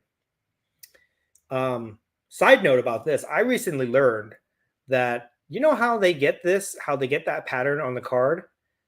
They use paper. Like they have specific papers that have these different patterns on it. Really? So they have a Cracked Ice paper. They have a Wave, whatever. Mojo, all this stuff. They have paper and they just print over that paper and it comes out like that. Isn't that interesting? It is interesting. Yeah. I learned this from Piggy Banks because he uses that process. Plus, since it's so popular, he wants to use it in his art as well. I printed stickers of myself. I finally printed stickers, which I'm going to be giving away at Burbank and stuff like that. People keep asking about this. And there's like options where you can pick like different patterns. So I could have had like a Atomic or whatever, different pattern stuff that you could do that, the stickers. But something I just kind of learned. Woo. Josh, I just sold the 1979 Prince promo card at the National. It's a PSA 3 for $900. There you go, Josh. See, there you go. Is that good? Yeah, that's really good. Yeah. I mean, Prince is like one of the most iconic music stars out there ever. He'll be legendary. Everything about him was legendary. So to me, he is like the Michael Jordan of the Fleer cards, of the 86 Fleer. That Warner Brothers Prince card to me is like the most chased card of that genre. Adrian, CV Sports Cards. The reason why that guy is the same guy I think is attacking the Prince pop culture card is that he sells those cards and it affects him thinking about himself. No, I don't think so. But what do you think, Dan? I mean, I don't think that it would affect him in any way unless you were underselling him. Like if he had a PSA 4 and he wanted like $2,000 for it and you sold it for $500, yeah, that would absolutely affect him. But if you're way out there on an outlier price, and remember this was like 2 years ago, that photo, you know, if he could beat you, he's more competitive. I don't think it hurts him at all on that. To say that price, the price on your card is going to scare away potential buyers from buying from him, I just think that's a stretch. Well, the only thing that got me was when he said it was kind of an overproduced common card, not hard to find. And I'm like, well, there's only 25 that's been graded with PSA in what, 45 years? Yeah. The Collector. I know you said you have other streams of income, but curious what % of your total income comes from the card business? You don't have to share percent if too personal. Percentage? I'll tell you guys right now. This is completely. I'll be completely serious. Percentage wise, it's probably negative 20%. Okay, negative 20% of income comes from the hobby. It's just like, you know, I was having a great year this year selling stuff, and I was really, really disciplined on my buying. And then yes, you have been. Just the last 3 months, I got into original art, and I spent a ton of money and wiped out my entire profit for the year. And now I'm going even beyond that. So no, I mean, look, what's my tagline? Break even, right? That's the tagline. Join me on my journey to break even in the hobby that we all love. That's my tagline. That's what it is, guys. You know, I mean, even that's an understatement. Yeah. I run it like a business, but I don't run it like a profitable business, if that makes sense. Because I'm just buying a bunch of stuff. I'm like, you know, I'm just buying a bunch of stuff. Even these Hello Kitty cards that I bought, right? I'll make a ton of money on this, but I'm not going to scale it up and be a Hello Kitty dealer. You know what I mean? He's pretty much feeding his own addiction. Yes, I'm going to make my profit on these, and then I'll have my fun, and I'll move on to something else. So I don't like run it like a real business, like a profitable business. I just say I do try to run it as a business in terms of I keep track of my expenses and my profit losses. You have to report my taxes, and I take deductions and all that stuff at the end of the year. But I'm not like, I wouldn't say I'm making money on this. Not yet. No, we'd quit our day job. Yes. But here's one thing. I'm glad you brought that up though. I feel like all I want to do is sort through cards, look at auctions online, buy things, go to card shows. That's all I want to do. And when I'm doing like my day job stuff, it's becoming so boring. You know what I mean? Like I don't know how you do it, man. I'm doing paperwork, and I'm like, when am I going to be done with this? Let me take a 10-minute break. Let me go on eBay, you know? And that's like, I'm just like doing that throughout the day. I want so bad to be like a full-time hobby buyer. You know, I want to be a full-time collector so bad in the hobby. I just haven't, I'm not going to give up my other sources of income because, you know, I got a family to support and things like that. Yes. But I would love to one day. I would love to retire and just be a buyer. You know, like, I don't know. I want to buy things, just throw it up on eBay. If people buy it and I make money, okay, great. If not, I just want to keep buying stuff because that's the part of the hobby that I love the most. I love searching, finding rare pieces and acquiring them. And then that's it, you know? Hey, you're gonna have to start like an auction house, like Golden or Probstein. Oh, okay. So now that you talk about this, I don't want to do an auction house per se. I couldn't see myself doing that. I know, but wouldn't you love to? Wouldn't you like to be like Rick or Ken and have all that stuff on display all the stuff you love. That it would be cool. Well, here's the thing. I want to be have so happy, man. I want to have an art gallery. That's what I want. Ever since I was a kid, I've always wanted like an art gallery type space where I can display things, where it's not cluttered, where it's not like a man cave or anything like that. Just a really nice, clean art gallery where I can display collectibles, where I could have events where people come and it's like a party and they come and view these things. Because when I was living in LA, I used to go to like pop culture art galleries all the time, and I loved it. So I think that would be really cool. One day I would do that. I don't know anything about the art gallery business, how it works, but I would love to have a space set up where I can have everything nicely displayed. And then maybe that will be my next career move. Who knows? That's funny. I mean, when did you watch Doctor Who and you heard about the great curator and you're like, I want to be that. I want to be that guy. I want to be the great curator. That was back in like 2010 is when I discovered that show. Yeah. So from like 2010 to 2013, I watched every episode of Doctor Who. I was really into it. That's when I learned about. That's when I saw the episode where he says, "I am the great curator," and I was like, "Oh, that would be so cool. That should be my nickname one day." And little did I know that it would become my Instagram handle, and everybody would call me that. But you know, that's a cool story. But one day, I would love to have an art gallery somewhere and just display all my cool stuff. I think that'd be really cool. Well, there's plenty of art galleries up here. We could have a party. I'm scared they get broken into, to be honest. No, we high security and everything. I've been to 1,000. That's just been my favorite thing to do. Like 20 years ago, I would crash art gallery parties. Oh, look at you. I would see a line and I would go jump in the line so I could get free drinks. Mm-hmm. Cousins Collectibles podcast. I got smoked in a Type 1 auction this weekend. I blame Merlin. Oh, no. Dude, what was it? First of all, let us know. Share with us. I bet you it was the Robert Edwards auction, because I was looking at some Type 1 photos on that too, and what'd you see? I was trying to get this Roberto Clemente Type 1 because I was going to get it and I was going to throw it in Oz's cousin Oz's face, the People's Mailman, because he loves Roberto Clemente. Oz does? Is he Pittsburgh or what? Went for $5,700, and Woo! That's too much for it me. was earning slab too. Yeah, it was a beautiful photo, beautiful Type 1 photo. So I lost. Don't worry, I lost one last night on a Nassau photo that was slabbed. I was watching. Mad. Oh, you did too? Yeah, I didn't bid on it, but I was watching. I got beat on a. If you tell me that if you tell me that, no, I'm not even gonna say it. I'm not even gonna say it because I don't want to give away my searches right now. Jeez. Cousins Collectibles podcast. Reach out to Oz with that one. Which one? The Michael Jackson? The Michael Jackson. He's a big Michael Jackson collector. Like every day he posts something Michael Jackson on his page. I didn't know that. Yeah, I just want to shout out Cousins Collectibles podcast really quick. They're super cool podcast. Go check them out. They have great conversations. Mm-hmm. Both those guys, Oz and Tony, are really, really cool guys.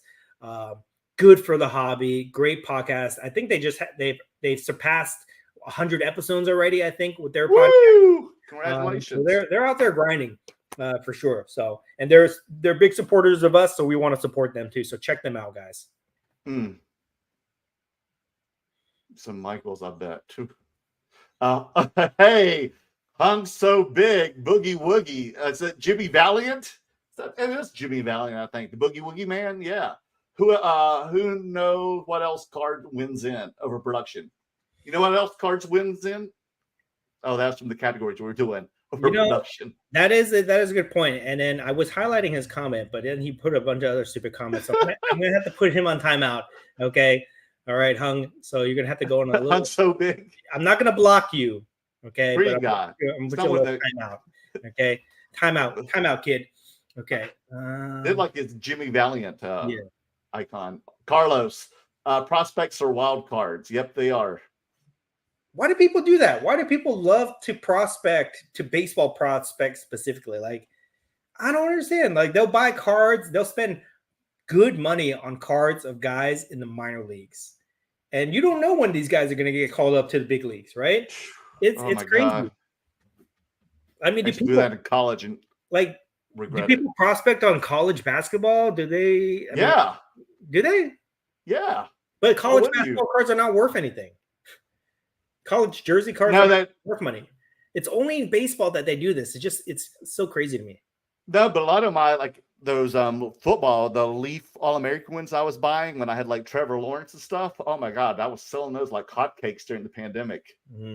And like Tua was selling, a lot of the guys who do very well in the NCAA. Matt Miller, what's up, fellas? See you in Dallas in a few weeks. By the way, damn, those slab Japanese Star Wars tickets look pretty awesome.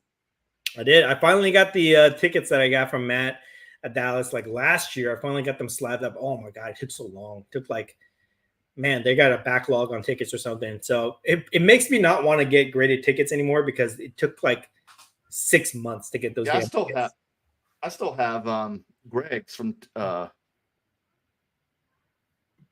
Gas Trading Cards. I still have his that I was trying to sell at the National Forum. A lot of people were looking at them. Cousins Collectibles podcast, wrestling card collectors have it right. Legends carry the most value.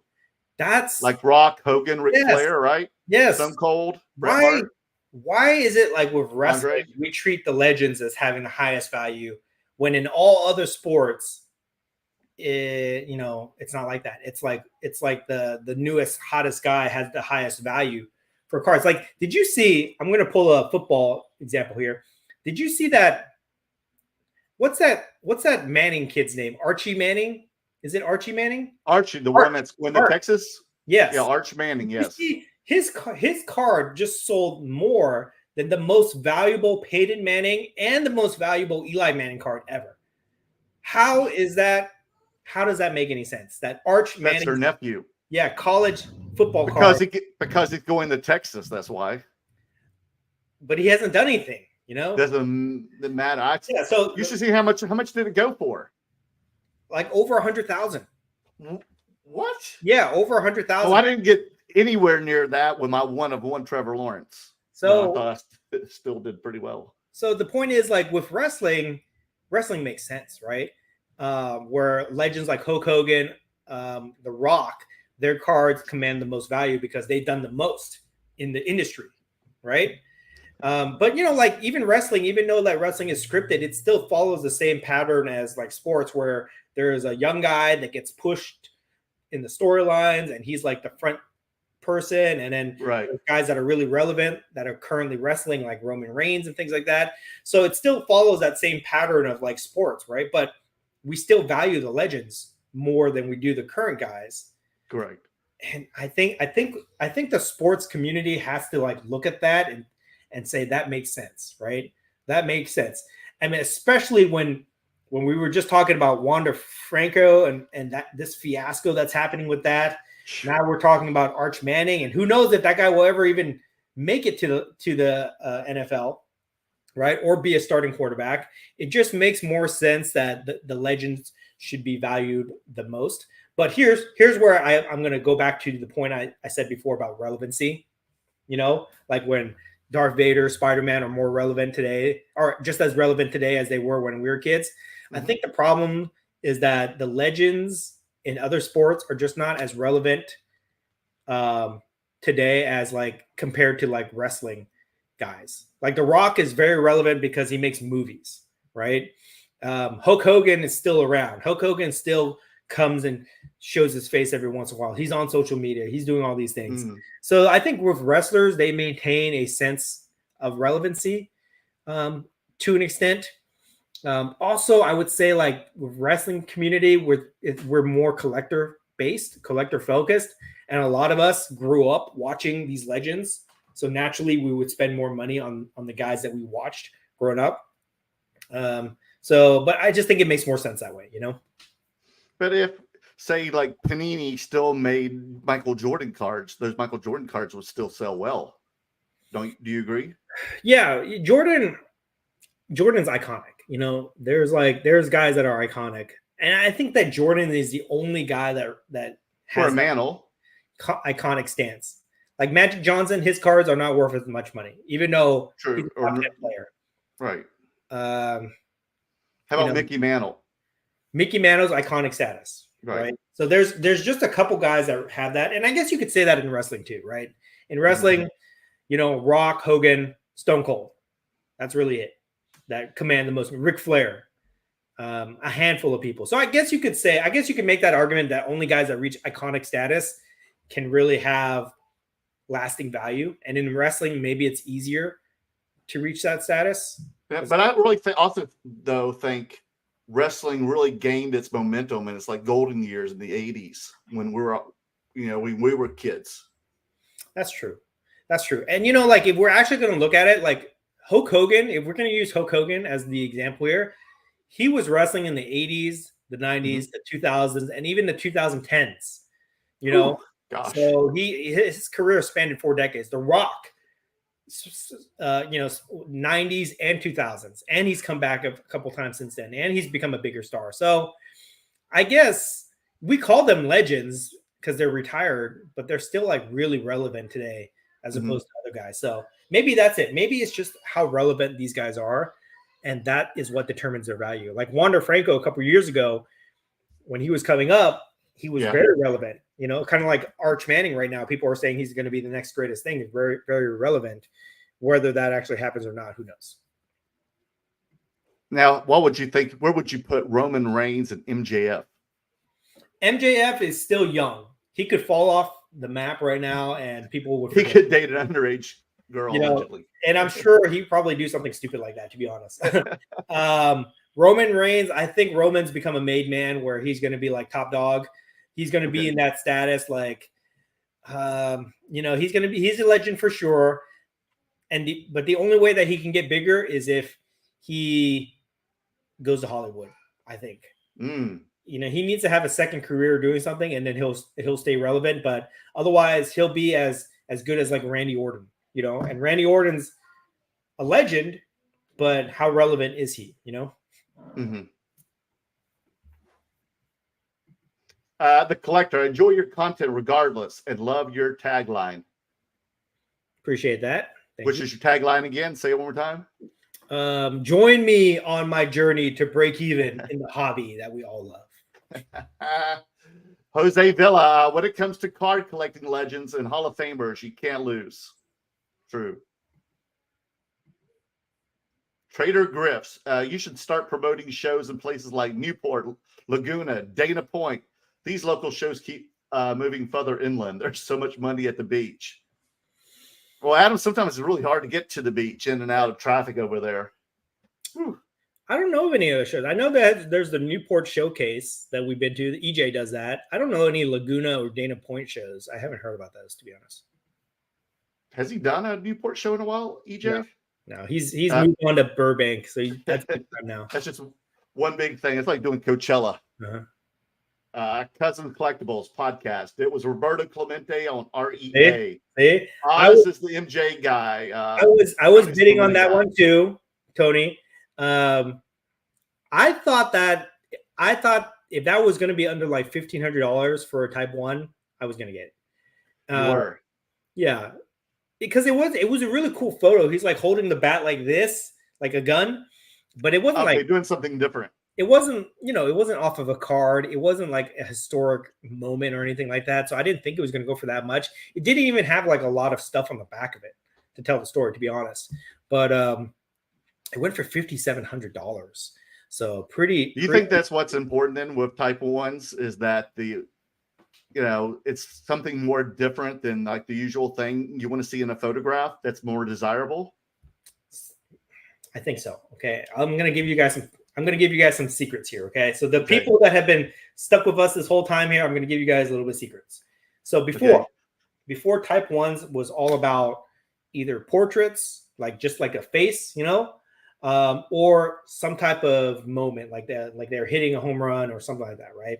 I think that's what most people were looking for with Type 1s, but I think they have evolved into more interesting poses. Like, are they with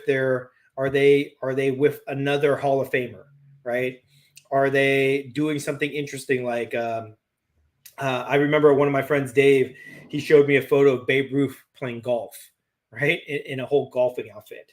Are they doing something? Are they in like a candid position where like they're, crying or hurt or something like that, right? So I think the subject matter, if it's different, it makes it more interesting.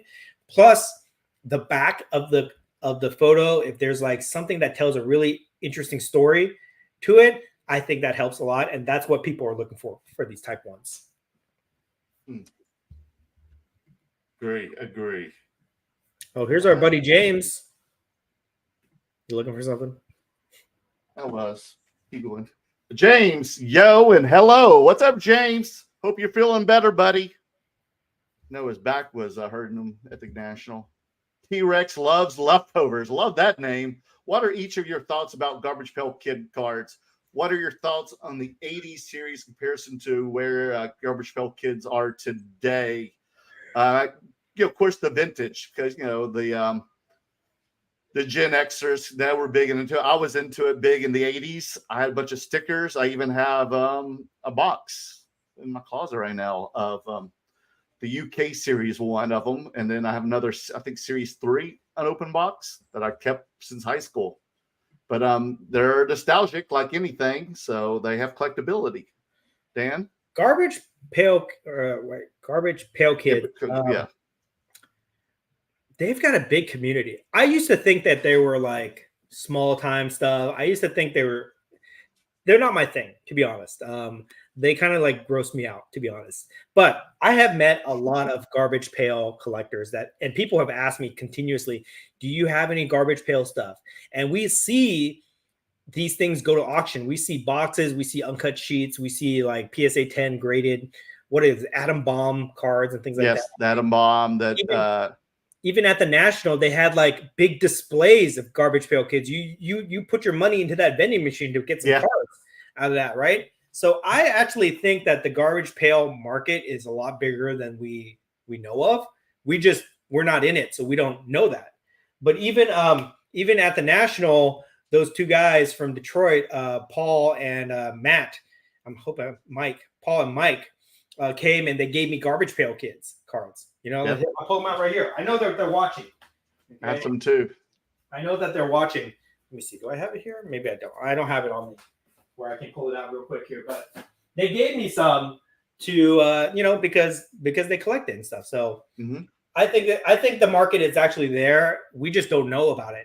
And I think it's way bigger and it's way more valuable than we even can understand right now. So if you're into that stuff, I would say that there's definitely a market for it.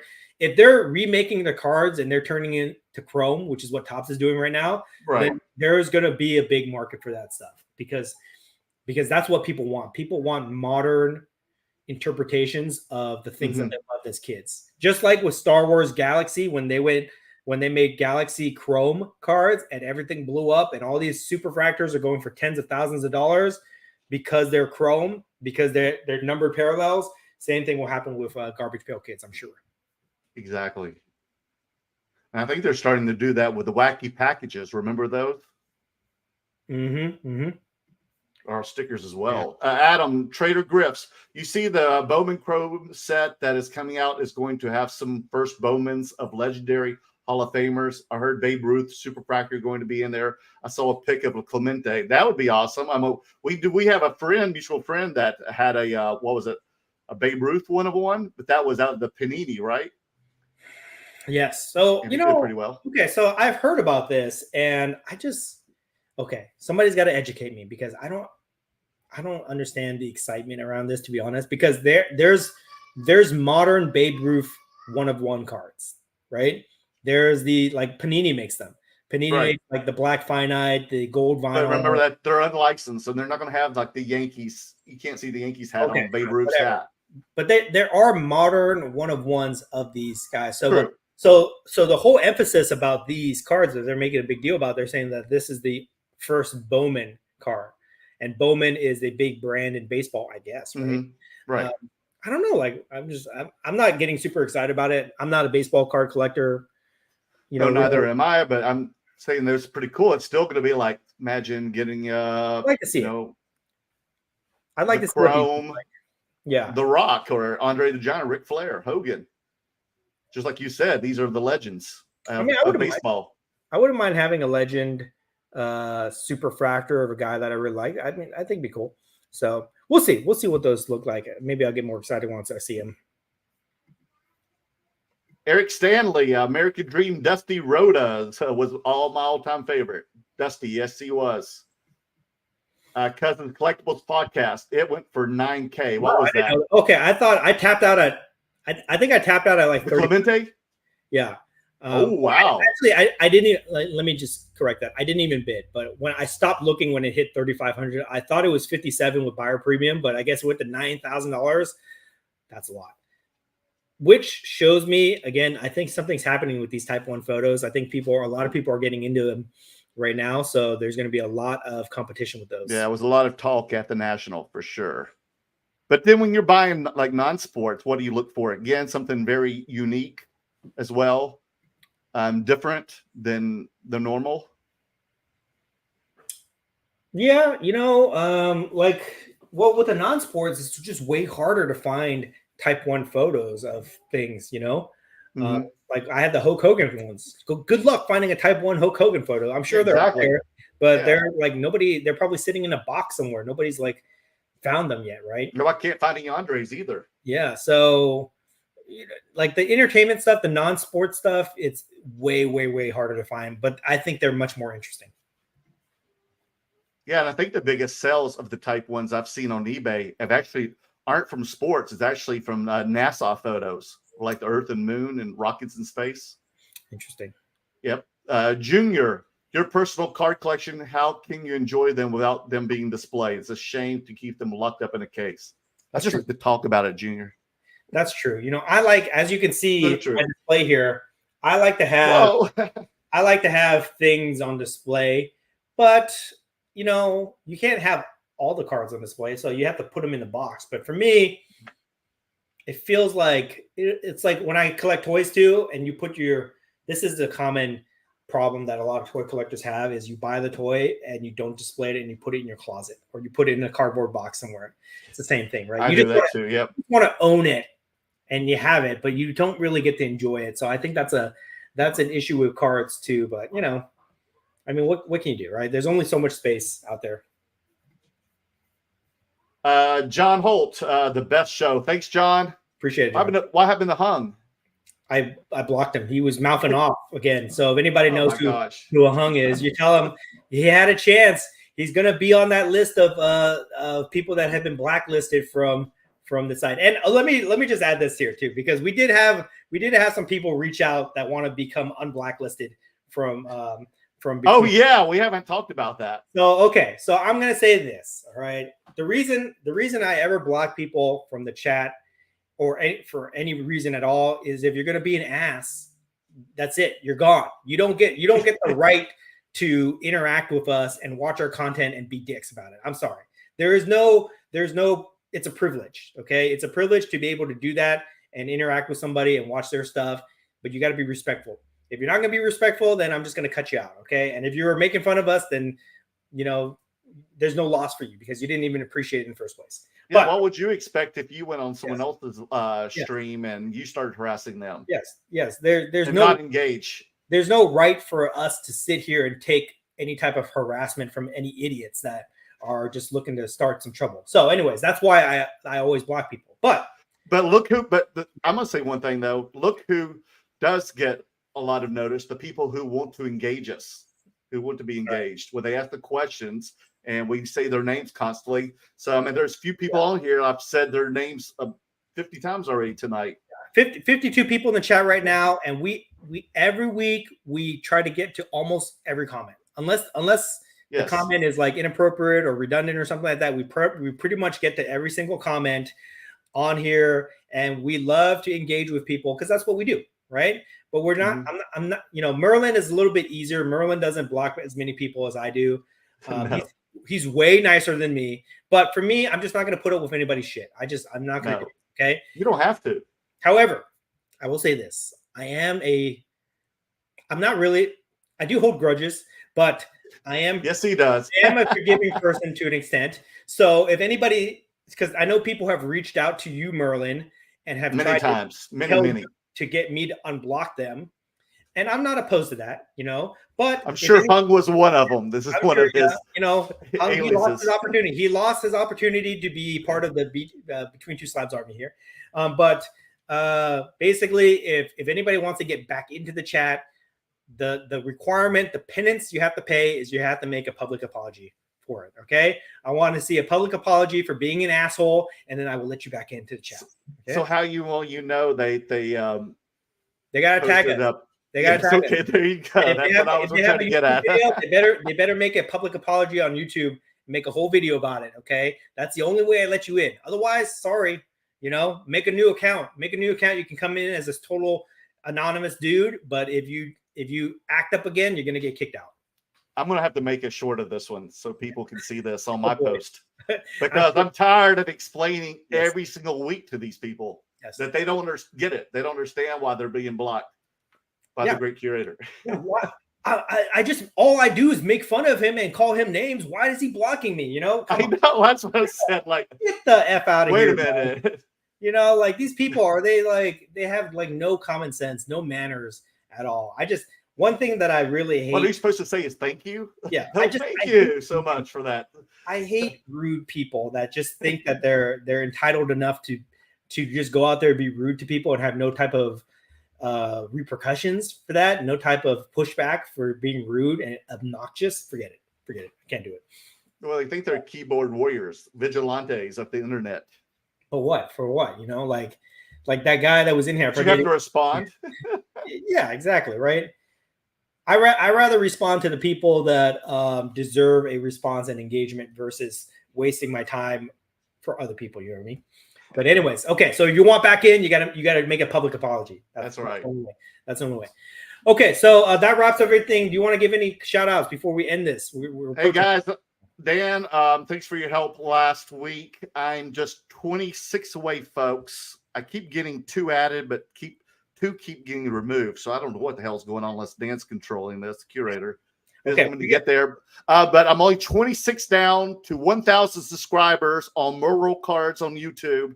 I need 26 people out there. I know 54. I know of these 55 right now, there's probably not 26 that are subscribing to Merleworld cards. What is going to happen when you get there? Like, why do you want to get there so bad? I don't know. It's just a good number to have. I've been working for that for like 2 years now, Dan. You've been making content for 2 years. If you got to 1,000 subscribers, how would that make you feel? It's gonna make me feel so good. I can say I'm there with the club. You know, it's like wearing the green jacket, or like the green jacket at SNL when they are on, the host on 5 shows. I want to wear that green jacket. Damn it! So 1,000 subscribers on YouTube makes you a made man in your eyes. Yes. Okay, guys. Personal best. So what are you going to have some giveaways? Because you got 54 people in the chat right now, whether they're actually listening to us or not. You got 54 people that could be listening to you right now. What are you going to do to persuade them to go sign up and subscribe to you? Or if they already subscribe to you, make a new account and subscribe to you again with a second account to support you. What are you going to do? Double down. I have some giveaways. I've been showing them for like the longest time for the past 2 years. Thanks to the show locator and other people. I have a Michael Jackson stand-up, and I believe I have either 1 or 2 Britney stand-ups that I'll be sending out to a lucky winner, and I'll probably have some more giveaways announced once we get there. Okay, I'm going to challenge you. There will be rewards, folks, and I'll be doing it with pure bliss. Okay, I am getting very tired of having to make this pitch every week for you. Oh, no. So I'm going to challenge you right now. Put something on the line. Put your money where your mouth is. Put something good on the line that somebody's going to care about, that they're going to want. Okay. Right now, do it. What do you have? What are you going to do? Put some money. I just told you. Nobody cares about that stuff. That's why you haven't got the 26 subscribers. Damn it. Put something new on. Put something new on, okay? Okay, I'll have to think about it. See, look at that. That's why. Oh my God! I'm gonna kick your ass, dude. Put something on the line right now, okay? I don't know anything on top of my head right now. Look around your room, find something that you want to get rid of. Those are really good. You don't think they are? I'll do it post soon. It's not enough, okay? Oh. I have put up stuff. I put up the Alex Ross sketch. Yes, you did. Okay, even though that it didn't happen last week, I'm still going to extend the giveaway. 2 people, if you are within the next, I'll even include the last people from last week. If you're one of the the newest 35 subscribers to get the Merlin to 100, I will give 2 of these sketchbooks, these Alex Ross sketchbooks away. Look at that. Okay, I get nothing from this, guys. I already got over 1,000 subscribers. I get nothing from this, but I'm helping him out because I'm tired of doing this. Oh my God, doing this bit every week. Okay, so 2 of these I'm going to give away. All right, and for anybody that wants it, they will get some of my curator stickers. Oh no! These are hot items, okay? People want. Oh my God, he's just rubbing it in. Oh my goodness! For whoever wants it, they will get this. If Merlin gets to 1,000 subscribers, they will get a few of these stickers. Okay. Anything else you want to put up? Okay. You know what? No, I'll make the announcement next week, and it'll be worth your time. Okay, folks.